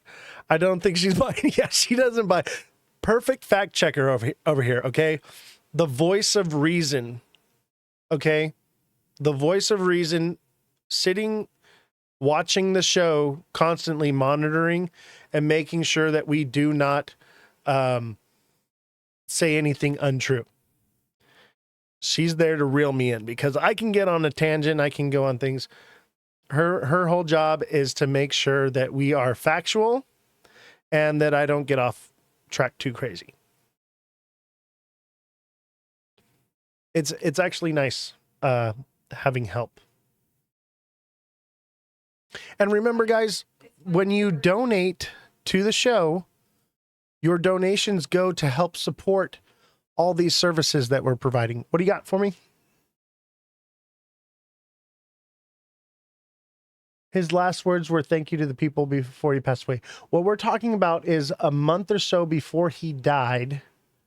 He was in the hospital, woke up from a dead sleep and screamed that he opened a portal to hell. It was released officially from the Vatican.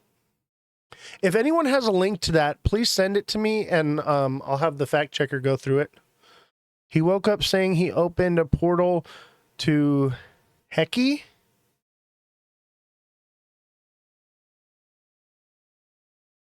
I hate autocorrect. Oh. Bro.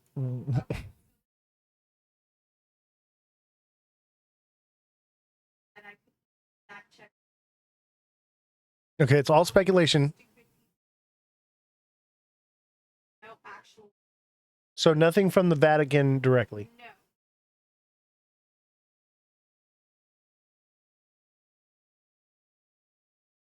The allegation. And that is Facebook, Instagram, and YouTube. No actual. Did you guys catch that, or do you need me to recap it? I don't know if you guys can hear. She's on the other side of the studio. She should talk into the mic. You want to talk into the mic? They want to hear it from the horse's mouth. Here comes the horse. We have the goat and the horse. And the. Don't make it weird. Okay, so according to news outlets, and unfortunately not actual outlets, just speculation from people on Facebook, Instagram, YouTube, that the allegation, quotation marks, is that a month ago when he was in the hospital with pneumonia, he was having nightmares screaming that the demons or the devil is trying to get me. And that's what it stemmed from, I'm assuming, the whole portal to hell thing. Okay. So there's nothing directly from the Vatican. If you guys do find something that states that it is from the Vatican, please send it to me, and I would love to see that. However, it is all just social media speculation as of this point until we can prove otherwise. So we are a fact-based show, guys. Okay. We want to lean into the idea of speculation, but we also want to ground ourselves with factual information. What's up? Listen to everything, believe nothing. Exactly. The great Bill Cooper. That is a quote directly from William H. Cooper. If you don't know who he is, look him up. He wrote a book called Behold a Pale Horse. If you haven't read it, read it, get it on audiobook, listen to it, okay? The man is a freaking genius. He worked for, what was it, MI6 and the NSA, I think, and the CIA. No, I haven't talked about the underground story. We're segueing into it. We're jumping down the rabbit hole as we speak right now. But definitely check out William H. Cooper, Behold a Pale Horse. You can get it on audiobook, and it's actually read on audiobook with his own voice. He reads it to you. It's a long one, but man, if you guys want something to listen to on a long drive, that one will jump you down some rabbit holes. Multiple rabbit holes. And the dude predicted his own death, okay? He predicted that he would be assassinated, shot on his front porch in that book. And that's how he died a few years later. He was assassinated on his front porch. Trippy stuff. Definitely check it out. It's got a lot of that secret society stuff, the things let me tell you, I can personally validate some of the things that he says. Some of them I have no connection to, like his deep stuff with like aliens and the NSA and all that, but I'll tell you what, his stuff with the secret societies, on point. Okay? And if you guys don't know about me, I have been, what's the word? Disbarred, excommunicated from my society. And I'm barred to secrecy about some things, and some things I can tell you. And what I'll do is the things I can't tell you, I will leave you breadcrumbs and you'll have to put the pieces together. But yeah, I was a 33rd degree.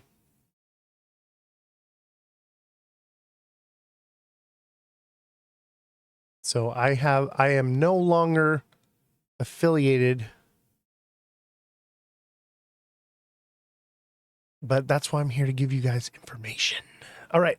So Subopolis, you guys ever heard of it? It's on TikTok. You can go into your TikTok search bar and type in Subopolis or LA Underground City. And mind you guys, any major city in the United States is going to have one of these. Okay. It's not just LA. It's not just New York, but let me bring some factual clarity. Okay. Did I get kicked out? Yes. I was kicked out. I'm not going to say why, but I have been kicked out and excommunicated. I forget what the actual word they use is. I know it. It's just not. My brain's not braining right now. I'm sick. If it comes to me, I'll say it. It's like disbarred. It's just something. They use a special word. I don't freaking remember what they called it. It only happened to me one time. So, anyway. The underground city, guys, they're calling it Subopolis. So let's get down to the facts of it first, okay? Subopolis is a real place. What's a 33rd degree, or do you have to Google it? 33rd degree Freemason.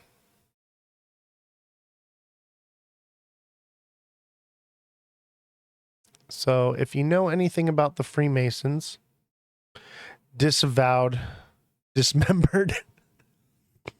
No, it's not disavowed either. I'll think of it. I think it's disbarred. Disney does have Club 33, yes. And I was also a member of IATSE 33. I was IATSE member of 122, 33, and 504. That's where this comes from. If you notice, my Venmo and Cash App are 122, 33, and 504. Those are my affiliation numbers. To which I am still affiliated with. But I'll tell you what, this show is going to grow over the next 5 years. And in 5 years, 51 Legion, nice.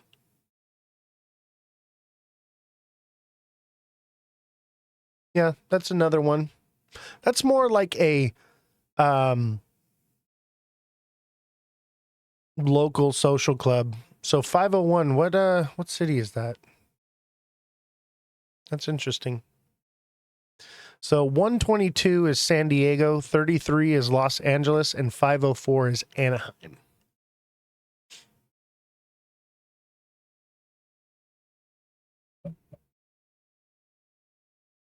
So, where was I talking about? We were talking about, okay, Subopolis, okay? Subopolis is a real place, okay? It's an underground mall in Kansas City, and I think they have a few others around the wherever, okay? That is not the underground city in LA, okay? Let's get that straight, okay? So Subopolis is basically an underground mall that they tunneled into the ground, and it's done that way because of tornadoes. Read a bit, but I don't understand it. We'll have to research it because I heard you mention this before. Yes, you should, as you should. And you want to get a real good insight to all of that? Read Behold a Pale Horse by William H. Cooper. And you will know exactly. And let me tell you, if there's any other Masons in here, all I got to tell you is drink it.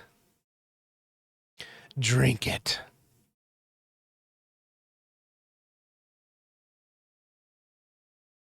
So, anyway, Subopolis is a real place. It's an underground mall. It is basically underground because of tornadoes, okay? There's loading docks and things tunnels that go underground or into mountains and things, and people post these videos on TikTok of the entrances of it, and they're like the trucks driving into the loading docks, and it looks like this underground tunnel system thing. Okay, that is not even close to what the underground city is like in LA. There are places that resemble those loading dock areas like that. However, those are low ceiling service entrance places. Okay, and they look cool and mysterious and all that. But that is not, it's not what you think. It's just TikTok nonsense. However, there are underground tunnels, railways, roadways, walkways. You ever wonder why you don't see certain celebrities in traffic? Well, you do.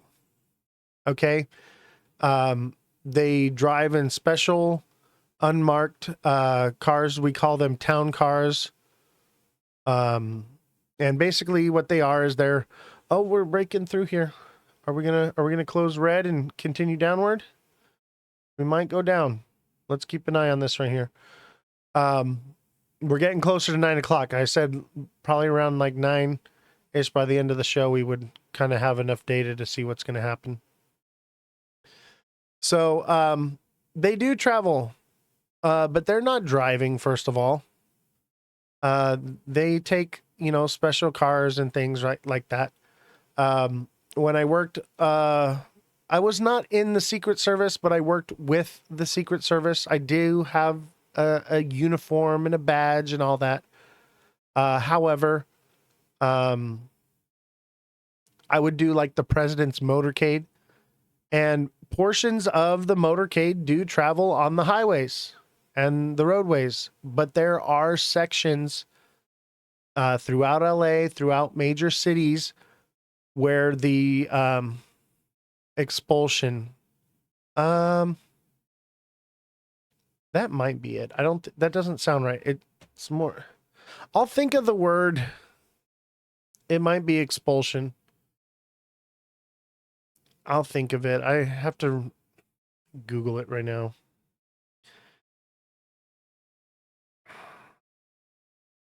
What do they call it when you're removed from the Freemasons? It starts with an E.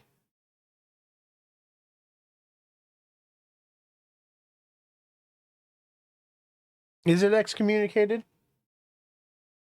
Yeah, it's excommunicated. Barred. That's the word. I've been barred.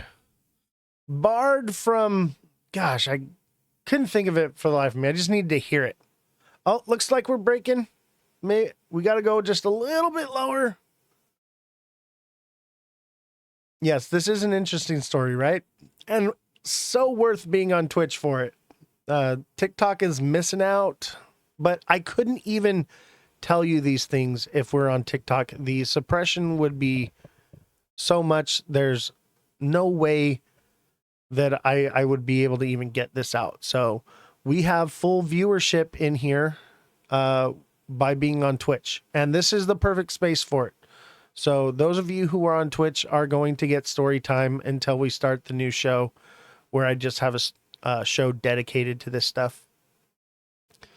But yeah, so the rich, powerful, most prominent people, celebrities in the world, I have rubbed elbows with these people. I have eaten meals with them. We have hung out, and I've smoked weed with people. So yeah. And we broke out almost at 9 o'clock, just right before. Will we pop back up in? That's the question, but we're definitely starting to break below. And that looks like it lines up right nicely in with the Head and Shoulders. So there is an underground city, however, not just tunnels. Okay. Yes, there are tunnels for travel. There are even walkways. And we have golf carts and coachmans that we drive around down in there. We also do walk on foot. A lot of times, it's a couple city blocks from one place to another, but a lot of places are connected. Like, take for instance, Crypto Arena and the Peacock Theater are connected underground. Now, above ground, there are two different buildings, but below the plaza is a massive underground parking structure. Okay. And there is also two massive underground parking structures behind Crypto Arena and Peacock Theater. However, between the two parking structures on either side, in the middle between the two venues, is a massive underground. There's a tunnel system. There's also just an open area, and the venue itself goes down deep into the ground. Even the orchestra pit in these venues, such as like the Dolby Theater, and they go deep underneath, and that's just like the first layer, and they go down even further, and there's just layers upon layers on the way down. Have I ever been to the bottom? I don't know. I don't know if I've been to the bottom, but there are different layers to it, and those two venues in particular are connected, same as like YouTube Theater and SoFi Stadium. Those are connected underground. Those ones are actually really close together, so they're really basically the same underground system connection there. And there's a connection there between that venue and the Forum there. And I would imagine that the new Intuit Stadium, which I haven't worked at because I retired before we got that contract and it was built, but I was actually going to be the head audio engineer at the new Intuit Stadium, but I decided to retire. But that is more than likely connected as well. We broke 215. Yeah, I think the next stop is gonna be, we'll check 217 to there. Let's use the metrics.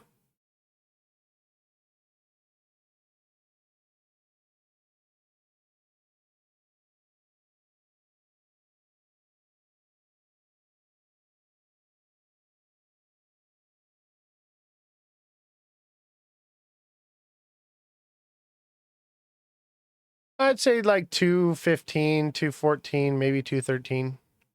Actually, let's adjust this. That's not accurate. Probably like 214, 215. That's probably where we would go. How long have they had these tunnels? Oh, they've been around since long before I was there. I worked there for 17 years and all those places existed. Now, if there's between Intuit Stadium and SoFi, which I guarantee there is, because all that was under construction while I was working there at SoFi Stadium, and you could see the excavation going on and the dirt being pulled out.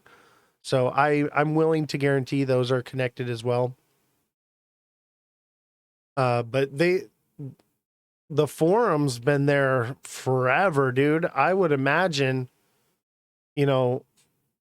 that once SoFi was built, what was that, like 6 years ago or something? That's when they put in the connection between the Forum and there. And I'm sure there's more connection from the Forum and SoFi directly to LAX. Actually, I mean, I know that to be the case because when the president flies in, the whole motorcade's like down there and stuff.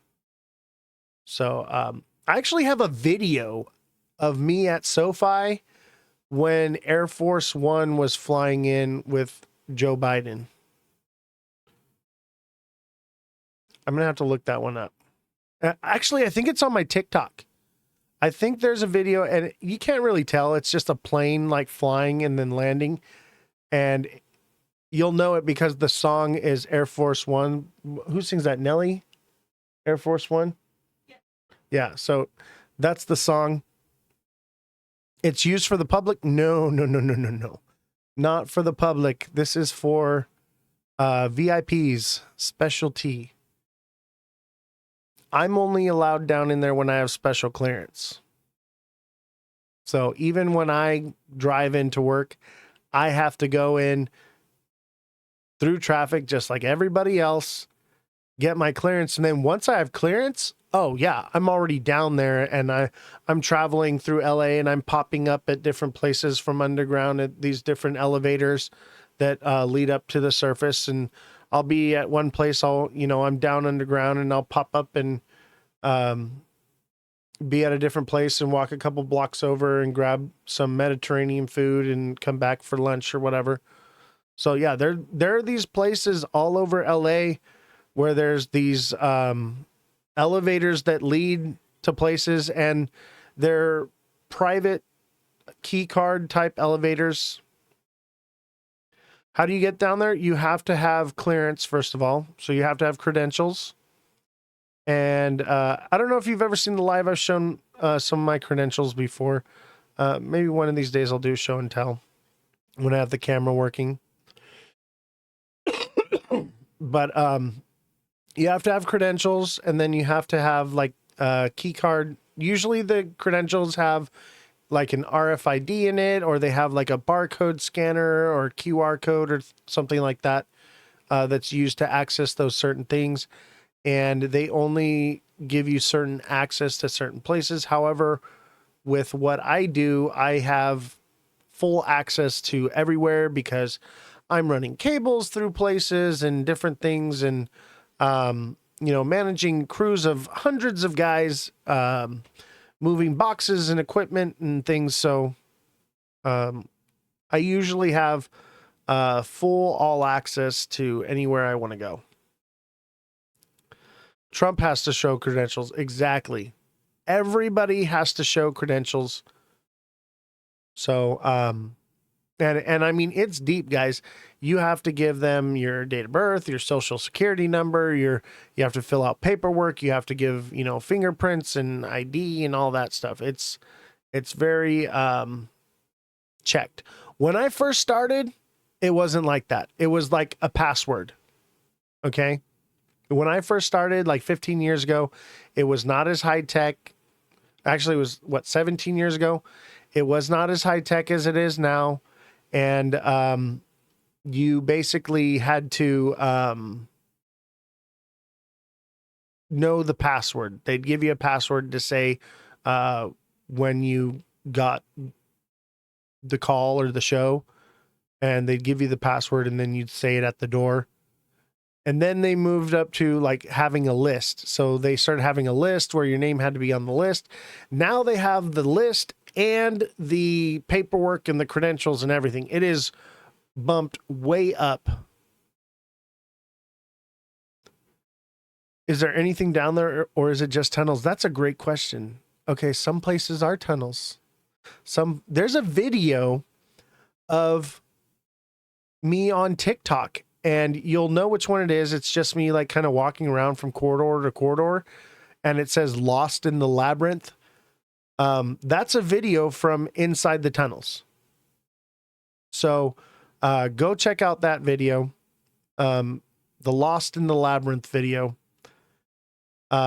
And that's me. Basically, I was at a new venue I'd never been to before, and I got turned around and lost. And usually everything is square, and it's easy to find your way through. This place was like over 100 years old, and the tunnels that go through there are like catacombs, man. And it was crazy. I got lost down there. I was lost for about an hour. So definitely check out that video.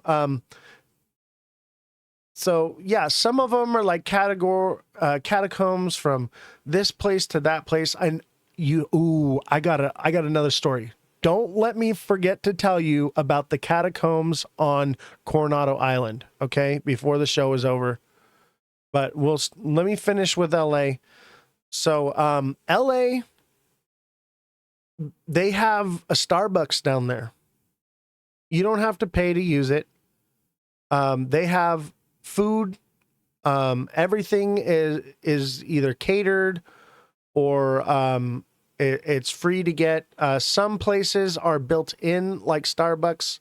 Some places are what we call a pop-up, where they like set up a kitchen, and so they're like private vendors that come in that are paid for certain shows. It just depends. Is that video on your TikTok? Yes, it is. So that video is from the Coronado Island Labyrinth, and there's a great story to go along with that one. If we don't get to it today, I'll do it on Friday's show. Wait, is tomorrow Friday? Tomorrow, so I'll do it on Friday's show if I don't get to it tonight. But yeah, there's all kinds of stuff down there, and there's even places that are I wouldn't say it's like a mall, but like a mall. I would liken it to Caesar's Palace. Is what it's like. There are, designer outlet places, Louis Vuitton, Gucci, all that, Versace, places like that where they have things. They're more minimal with what they offer, but the things that they offer are their highest end exclusive type items, things you can't get anywhere on the surface. They're like celebrity only type things. If you ever wonder sometimes like where celebrities sometimes get their things that you can't have access to, this is one of the places where they get it. Gene Decode? No, I don't.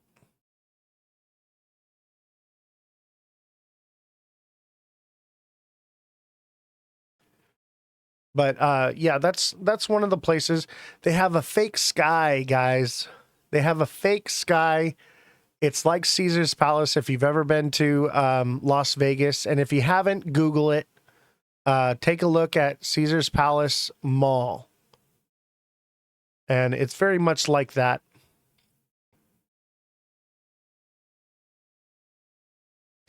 So you can teleport somewhere and magically have a Louis Vuitton bag in your hand. Basically, kind of, yeah, but not. You're not teleporting, but you are teleporting. You're going through a portal into another world and popping out in another area of the world. So I guess you could say that. And mind you, because of traffic, you are changing space and time. So yes, you could pop up into somewhere else that you couldn't be, because how would you get there because of traffic? But yeah, I guess that's modern day teleporting. I used to do it all the time. Traffic's crazy, and some people, they'll go on through the surface and they'll take like one of those little scooters. Me, why would I take a scooter if I have my own coachman, little electric cart, that's provided to me by production?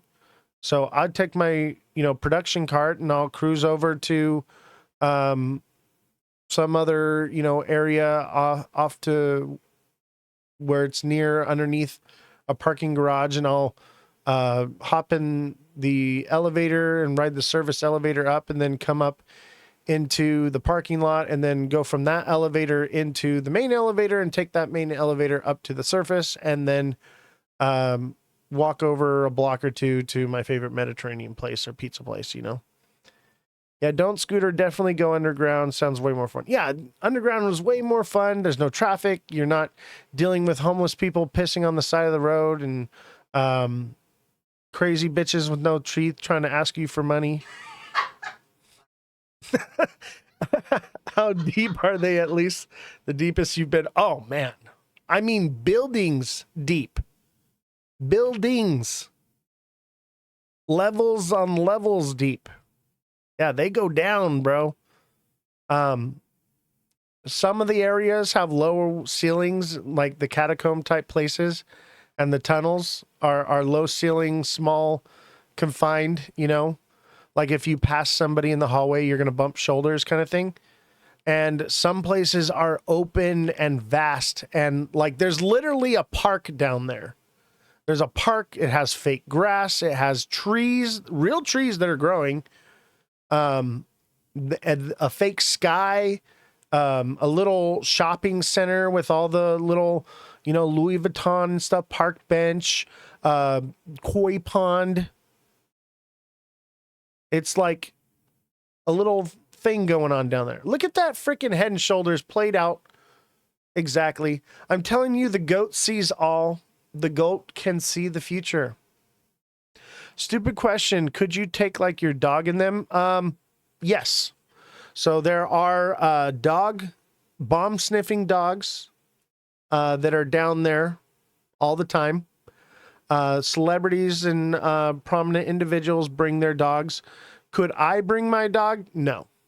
I'm on the job. I'm working. But if I'm talent, of course. Yes, they have their dogs. They have, it's, you know, but it's not what you think. Celebrities don't go to those places to hang out. It's not a place for them where they feel like, oh, this is so cool. It's like I have to be here. At least I have some of the things that I want out of life here for me. That kind of shit. They look at it so differently. Even me, like when you first go down there, it's like, whoa, so cool.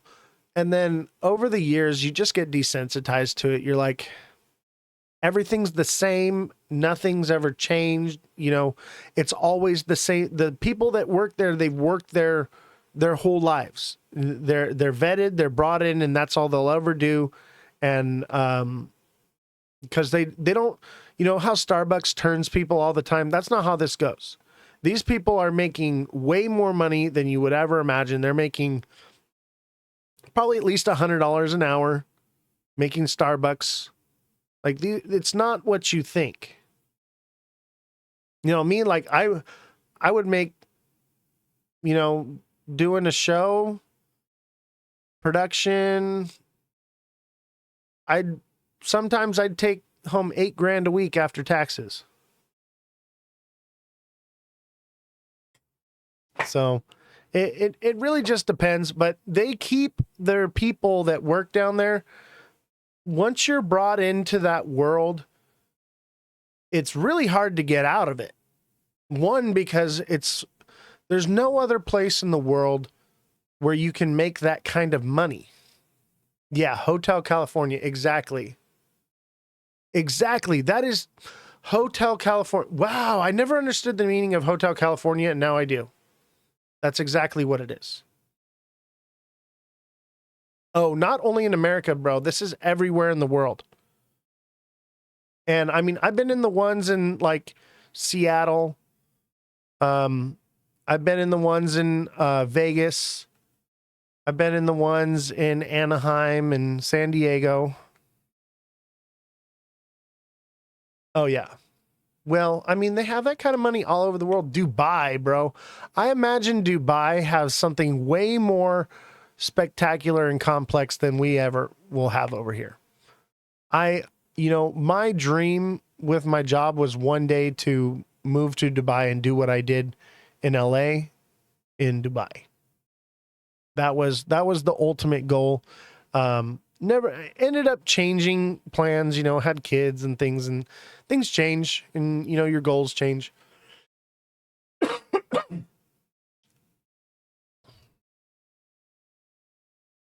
But yeah. And then there's another side. So that's the bright, beautiful, glamorous side of the underground city. And then there's the Skid Road side, okay? There are access tunnels, manholes, and things that are connected to all of that for, you know, service entrance and certain things like that. electrical, plumbing, piping, things like that, air filtration, ducting. And the homeless in Skid Row will find manhole entrances. They'll find places where there was an access that's been backfilled, and they'll dig it out and find their way into certain areas. And in that area, and I because I use all that service area, because I'm running cables, I'm doing certain things, because they have events down there too. You know, they have certain things, you know, that they do. More or less, they're like VIP party stuff, and they have some of those that are above ground too, and up on the rooftops and stuff. But they do have underground things too. So like we'll come in and we'll set up audio and electrical and everything. So like you have to run power for these things are giant. Okay. So first of all, the power for these things are ran by like giant generators that are on trailers that run 440 volts, and they'll run like 4 or 5 of those. And you have to run 4-aught cable all the way down, you know, hundreds and hundreds and hundreds of feet down into these areas and stuff. So you go into like these service areas, and that's where you run into the Skid Row weirdo nonsense. You'll run into somebody down there sometimes, and when the president comes through, they sweep all that stuff, and that's why they have like the dogs and stuff that sniff things out and stuff, because the Skid Row people, they do find their way down there. And so when you find one of those crazy crackheads that are telling you the stories about the underground cities and stuff, they're telling you the truth. They more than likely seen it. I've seen them down there. And you know, they're brushed off as they're crazy or whatever, but it's real. It's real stuff. And I mean, these access points to it, they live in them. Every once in a while, they'll come through and they'll clean it out. Like when the president comes through. But other than that, like they're in there. You'll run into them all the time. And, you know, that's part of why there's always 4 guys to do one guy's job. It's a safety thing, not only for when you're working, you know, getting hurt, but you're having more hands. But there's always 4 guys to do one guy's job. Always. So I'm always the guy eating the cheeseburger, leaning over the guy that's working, saying, "You're doing a really good job, bro." That was me. So, yes, there are the mole people. And in Vegas, you know, you can look up the videos about the mole people in Vegas. They're there too. Those are more or less the drainage tunnels and things. But those tunnels are anywhere there's a major city, guys. Those cities are built on top of giant underground structures. A lot of those buildings go down into underground, and you may see the underground parking part of it, but there's more to it. Like there's down there. You just have to have access to it. So these are a real thing. I've seen them. I've been in them. And it's cool. You know, it's cool. It's fun to talk about, you know. But I wanted to kind of set it straight that Subopolis on TikTok, that is not the underground city in LA. Okay, Subopolis is in Kansas City. It's an underground mall because of tornadoes. Okay, if you see a Subopolis, it has nothing to do with any of that. But it should open up your mind to just how easy it is for them to build things underground. They've been doing it for thousands of years. Okay, with who knows what kind of tools they were using back then, but it's a real thing. And I've seen it with my own 2 eyes. It is, some of it's really incredible. Some of it's really whatever, but it is cool. I have been there. I have seen it. But I'll tell you one of these areas. So, Coronado Island, right? It's an island, right? water, right? Sea level. Okay? Put your head around that, okay? There are catacombs underneath Coronado Island. There are caves under there. And I did not know this until I stumbled across it by accident. And, you know, I was going to go down there. It was my last day. I was at the Lowe's resort, but I was going to go over to the other side of the island to where they have Hotel del Coronado. By the way, if you don't know what Hotel del Coronado is, I do have a TikTok video that you can go onto my profile, and I did some photography and things at Hotel del Coronado. Check out that video as well. But what's crazy to me is, so I'm at the venue, Hotel del Coronado, right? And I'm working with PSAV, if you know who that is, with Encore. And the base of operations and the supply room and office and everything is down in this catacombs area. And that's where the video comes from, where I got lost trying to find the office. Because, you know, I'm from LA. I work in LA all the time. I know my way around LA, no problem. But sometimes I go to San Diego. I like going to San Diego because of the environment. It's more fun. It's being by the beach. It's a bit of a pay cut, but I do it for the atmosphere. It's more of a beach vibe. Everyone in LA is a dick. But in San Diego, everyone's like chill and cool, bruh, you know. So I like to go to LA or San Diego as often as I can. I used to live down in San Diego for a while, actually.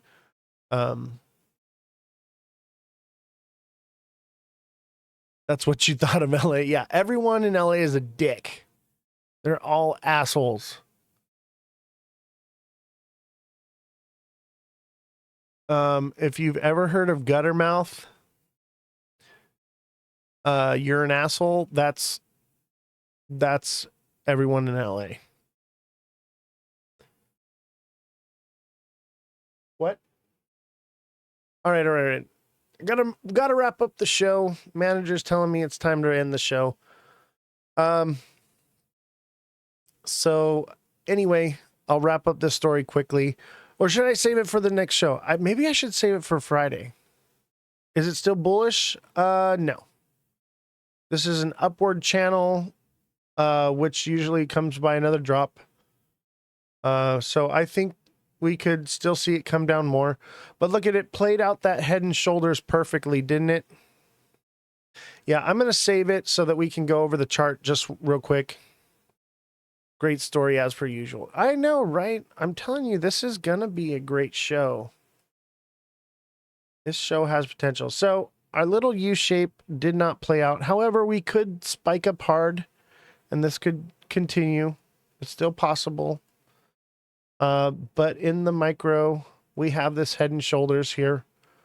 And I could see it going as low as 217 or even 213. I would say keep an eye on it. It looks like it's going to come back down again, but more than likely it's going to... Let's get some more candles. Let's look at the 5-minute.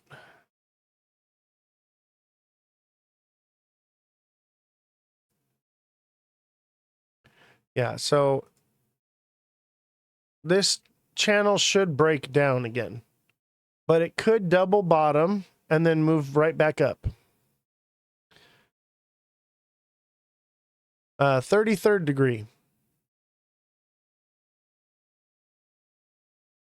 And if you can't find anything on 33rd degree, that's because... oh, look, it broke just like I said it would. 33rd degree. Did you know there's more than one way to climb the ladder as a Mason? There's multiple avenues.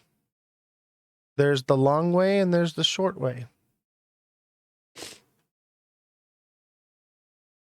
Some people will dedicate their entire life to climb that ladder.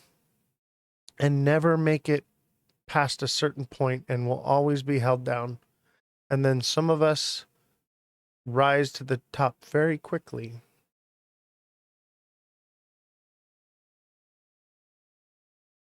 So the question is, do we double bottom here? That's the end of it and we pop back up. I think so. I think so. Where would we double bottom? 217. 217.33.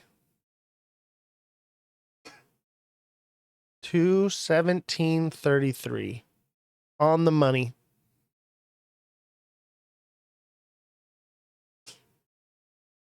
So that would be the double bottom right there. So if you're looking for an entry zone, that's highly likely. However, it could still continue downward. So keep that in mind, that if this is over, we'll continue downward. And it does look like it wants to continue down a little bit more. We'll see. But it could go as low as 217 on the money and still be within structure. I think it could still do 215. I think it wants to go lower. I think it might. Yeah, it's going to do 215. Look at that big red candle. It wants to go lower. So it looks like we did not double bottom unless we close this with an all wick and a little green. I don't see it happening. So it looks like we're going lower. And mind you guys, it could go even lower. We could get a 3 a.m. sell-off. So my advice is, if you're looking for an entry zone, watch the charts, listen to the things that I've told you, be a deluxe subscriber on TikTok, and I will more than likely be awake watching. Where's our resistance? We are dropping to what low? 215 is the resistance. But that doesn't mean that it won't go lower. You know, it could consolidate a little bit and then form a bearish formation. But I'm going to watch it. If it starts to look like it's making a turnaround, but this is the 1 minute. It's just starting to unfold. Things happen around midnight and 3 a.m. Pacific Standard Time. So I would generally wait for those time frames to make a move to know where we're going. But it looks like we're breaking below, and we that's just this structure right here. Right? So this structure played out. Now we have to watch and see what structure it makes right here to tell us which direction we're going to go. And it looks like it'll probably fall short and come down again. And if this makes a channel, there's not enough input here to really do this, but I'll do it for y'all's sake, so that you can see the future. If it makes a channel like this, and it moves down and it goes down into it, more than likely it's going to drop again.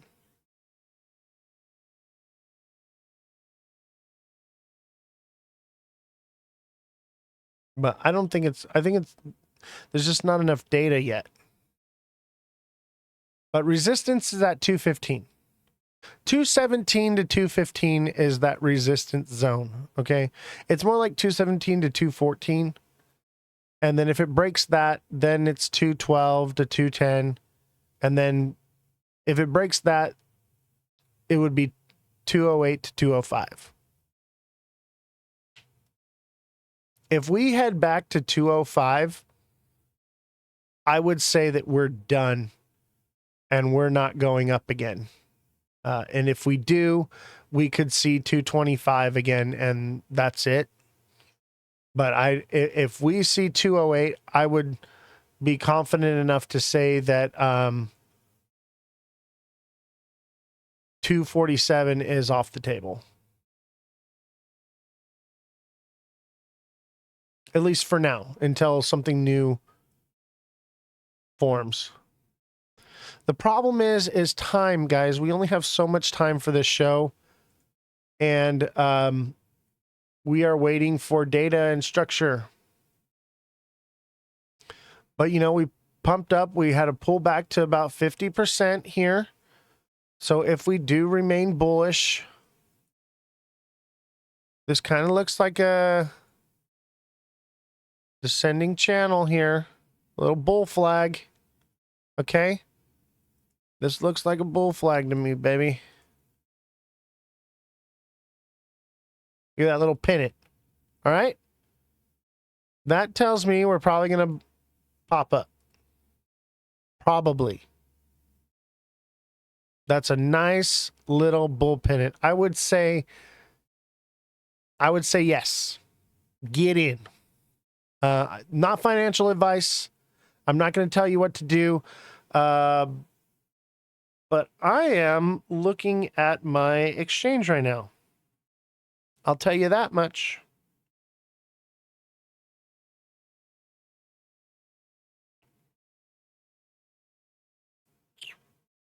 I'm looking at the exchange. And you know what's crazy is I told you 230 and then now to 247. And I think 230 was the profit taking zone. We're going to drop back a little bit. And then 247 is going to be the next profit taking zone. 245, 243. Yeah, time will tell. I'm digging XRP right now. And I think the rest of the market still has more in it.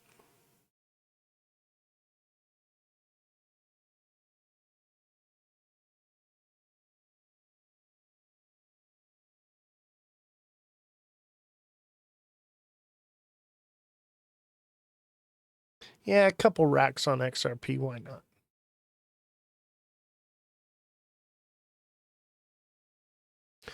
I remember code for looking at the exchange was fixing the music. Yeah. Exactly. I'm fixing the music, guys.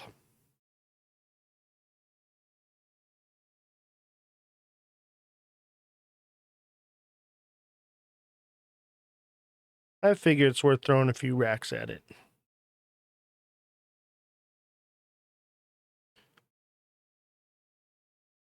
It looks good to me.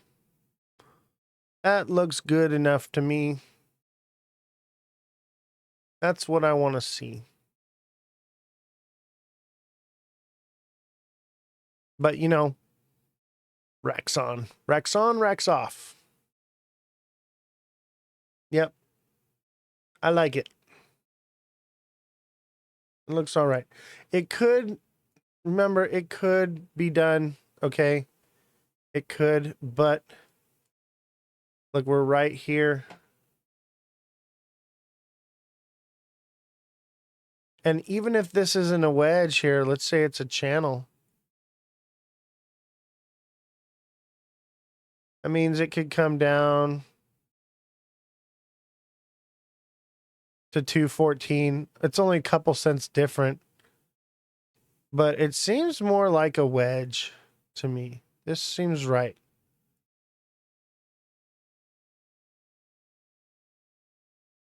Either way, it looks all right to me.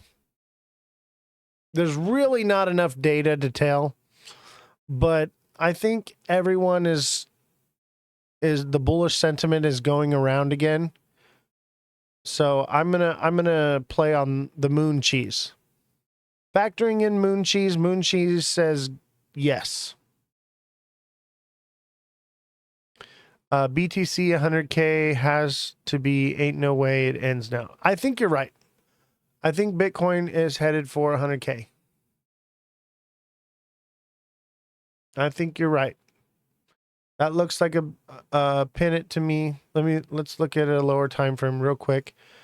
Got to wrap this show up here pretty soon though. Bitcoin.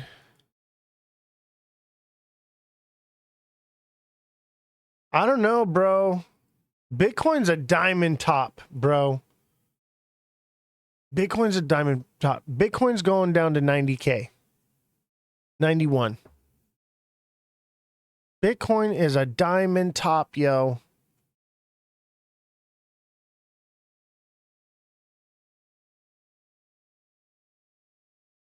Yeah, I've been talking about the bullish sentiment the past few days when you brought it up even earlier. Yeah.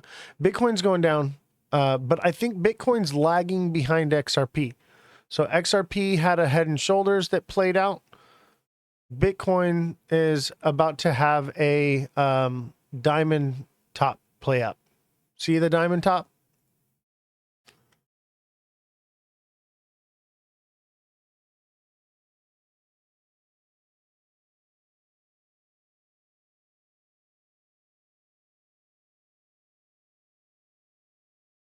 There it is.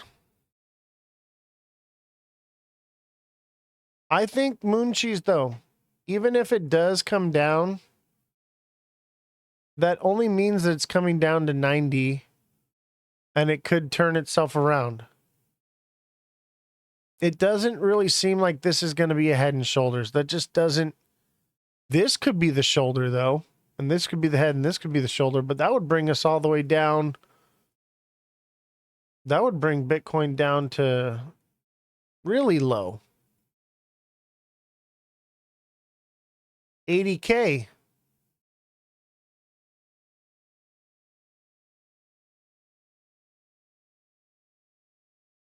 If this is the shoulder, man, it doesn't line up, bro. It just doesn't line up. Yeah, it's too low. It just doesn't make sense. I think it you know, this is, you know, a diamond top. Let's look at XRP in the 15. Yeah, XRP, head and shoulders. So it could see 216. I think XRP is just ahead of it. That's all. Bitcoin held stronger for longer. Shoulders look Nah. I don't think so. I've seen look at the shoulder on the 1 hour one. Look at this shoulder. This shoulder looks It's still a head and shoulder. Look at that beautiful diamond top right there, though. That thing was gorgeous. I called this one. Everyone, I was talking about this in the live, and I said this diamond top in the hour, and nobody said it. They were like, "Oh, it's a bull flag." I'm like, "Nah, bro, it's a diamond top." And then no one was talking about it. Everyone was talking about crazy bullishness. I was like, "No, it's coming back down. It'll hit 203, 205," and sure enough, it did. It did. Nobody did it. Nobody was even talking about it. Everybody was just like, yeah, it's a bull flag, guys. It's crazy. I was like, nah, bro, it's a diamond top. It's coming back down and it's going to consolidate sideways. And look at what it did. Look at what I did. The goat knows all. The goat can see the future. All right, guys, it's 9:30. I got to call it a night. Thank you all for joining me for story time. Remind me to tell you guys about Coronado Island. We'll save that for the next show. I'm going to try to do one of these at least a week. I got shows and stories for days, guys. So there's plenty to it.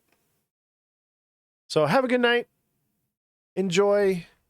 Happy trading. May the odds forever be in your favor. May the odds forever be in your favor. The great and powerful Oz. I love how I went from Oz to the goat. Now I'm the goat. All I had to do was go. I can't even do it anymore since I lost my voice. All right. Have a good night, guys. See you. No live tomorrow.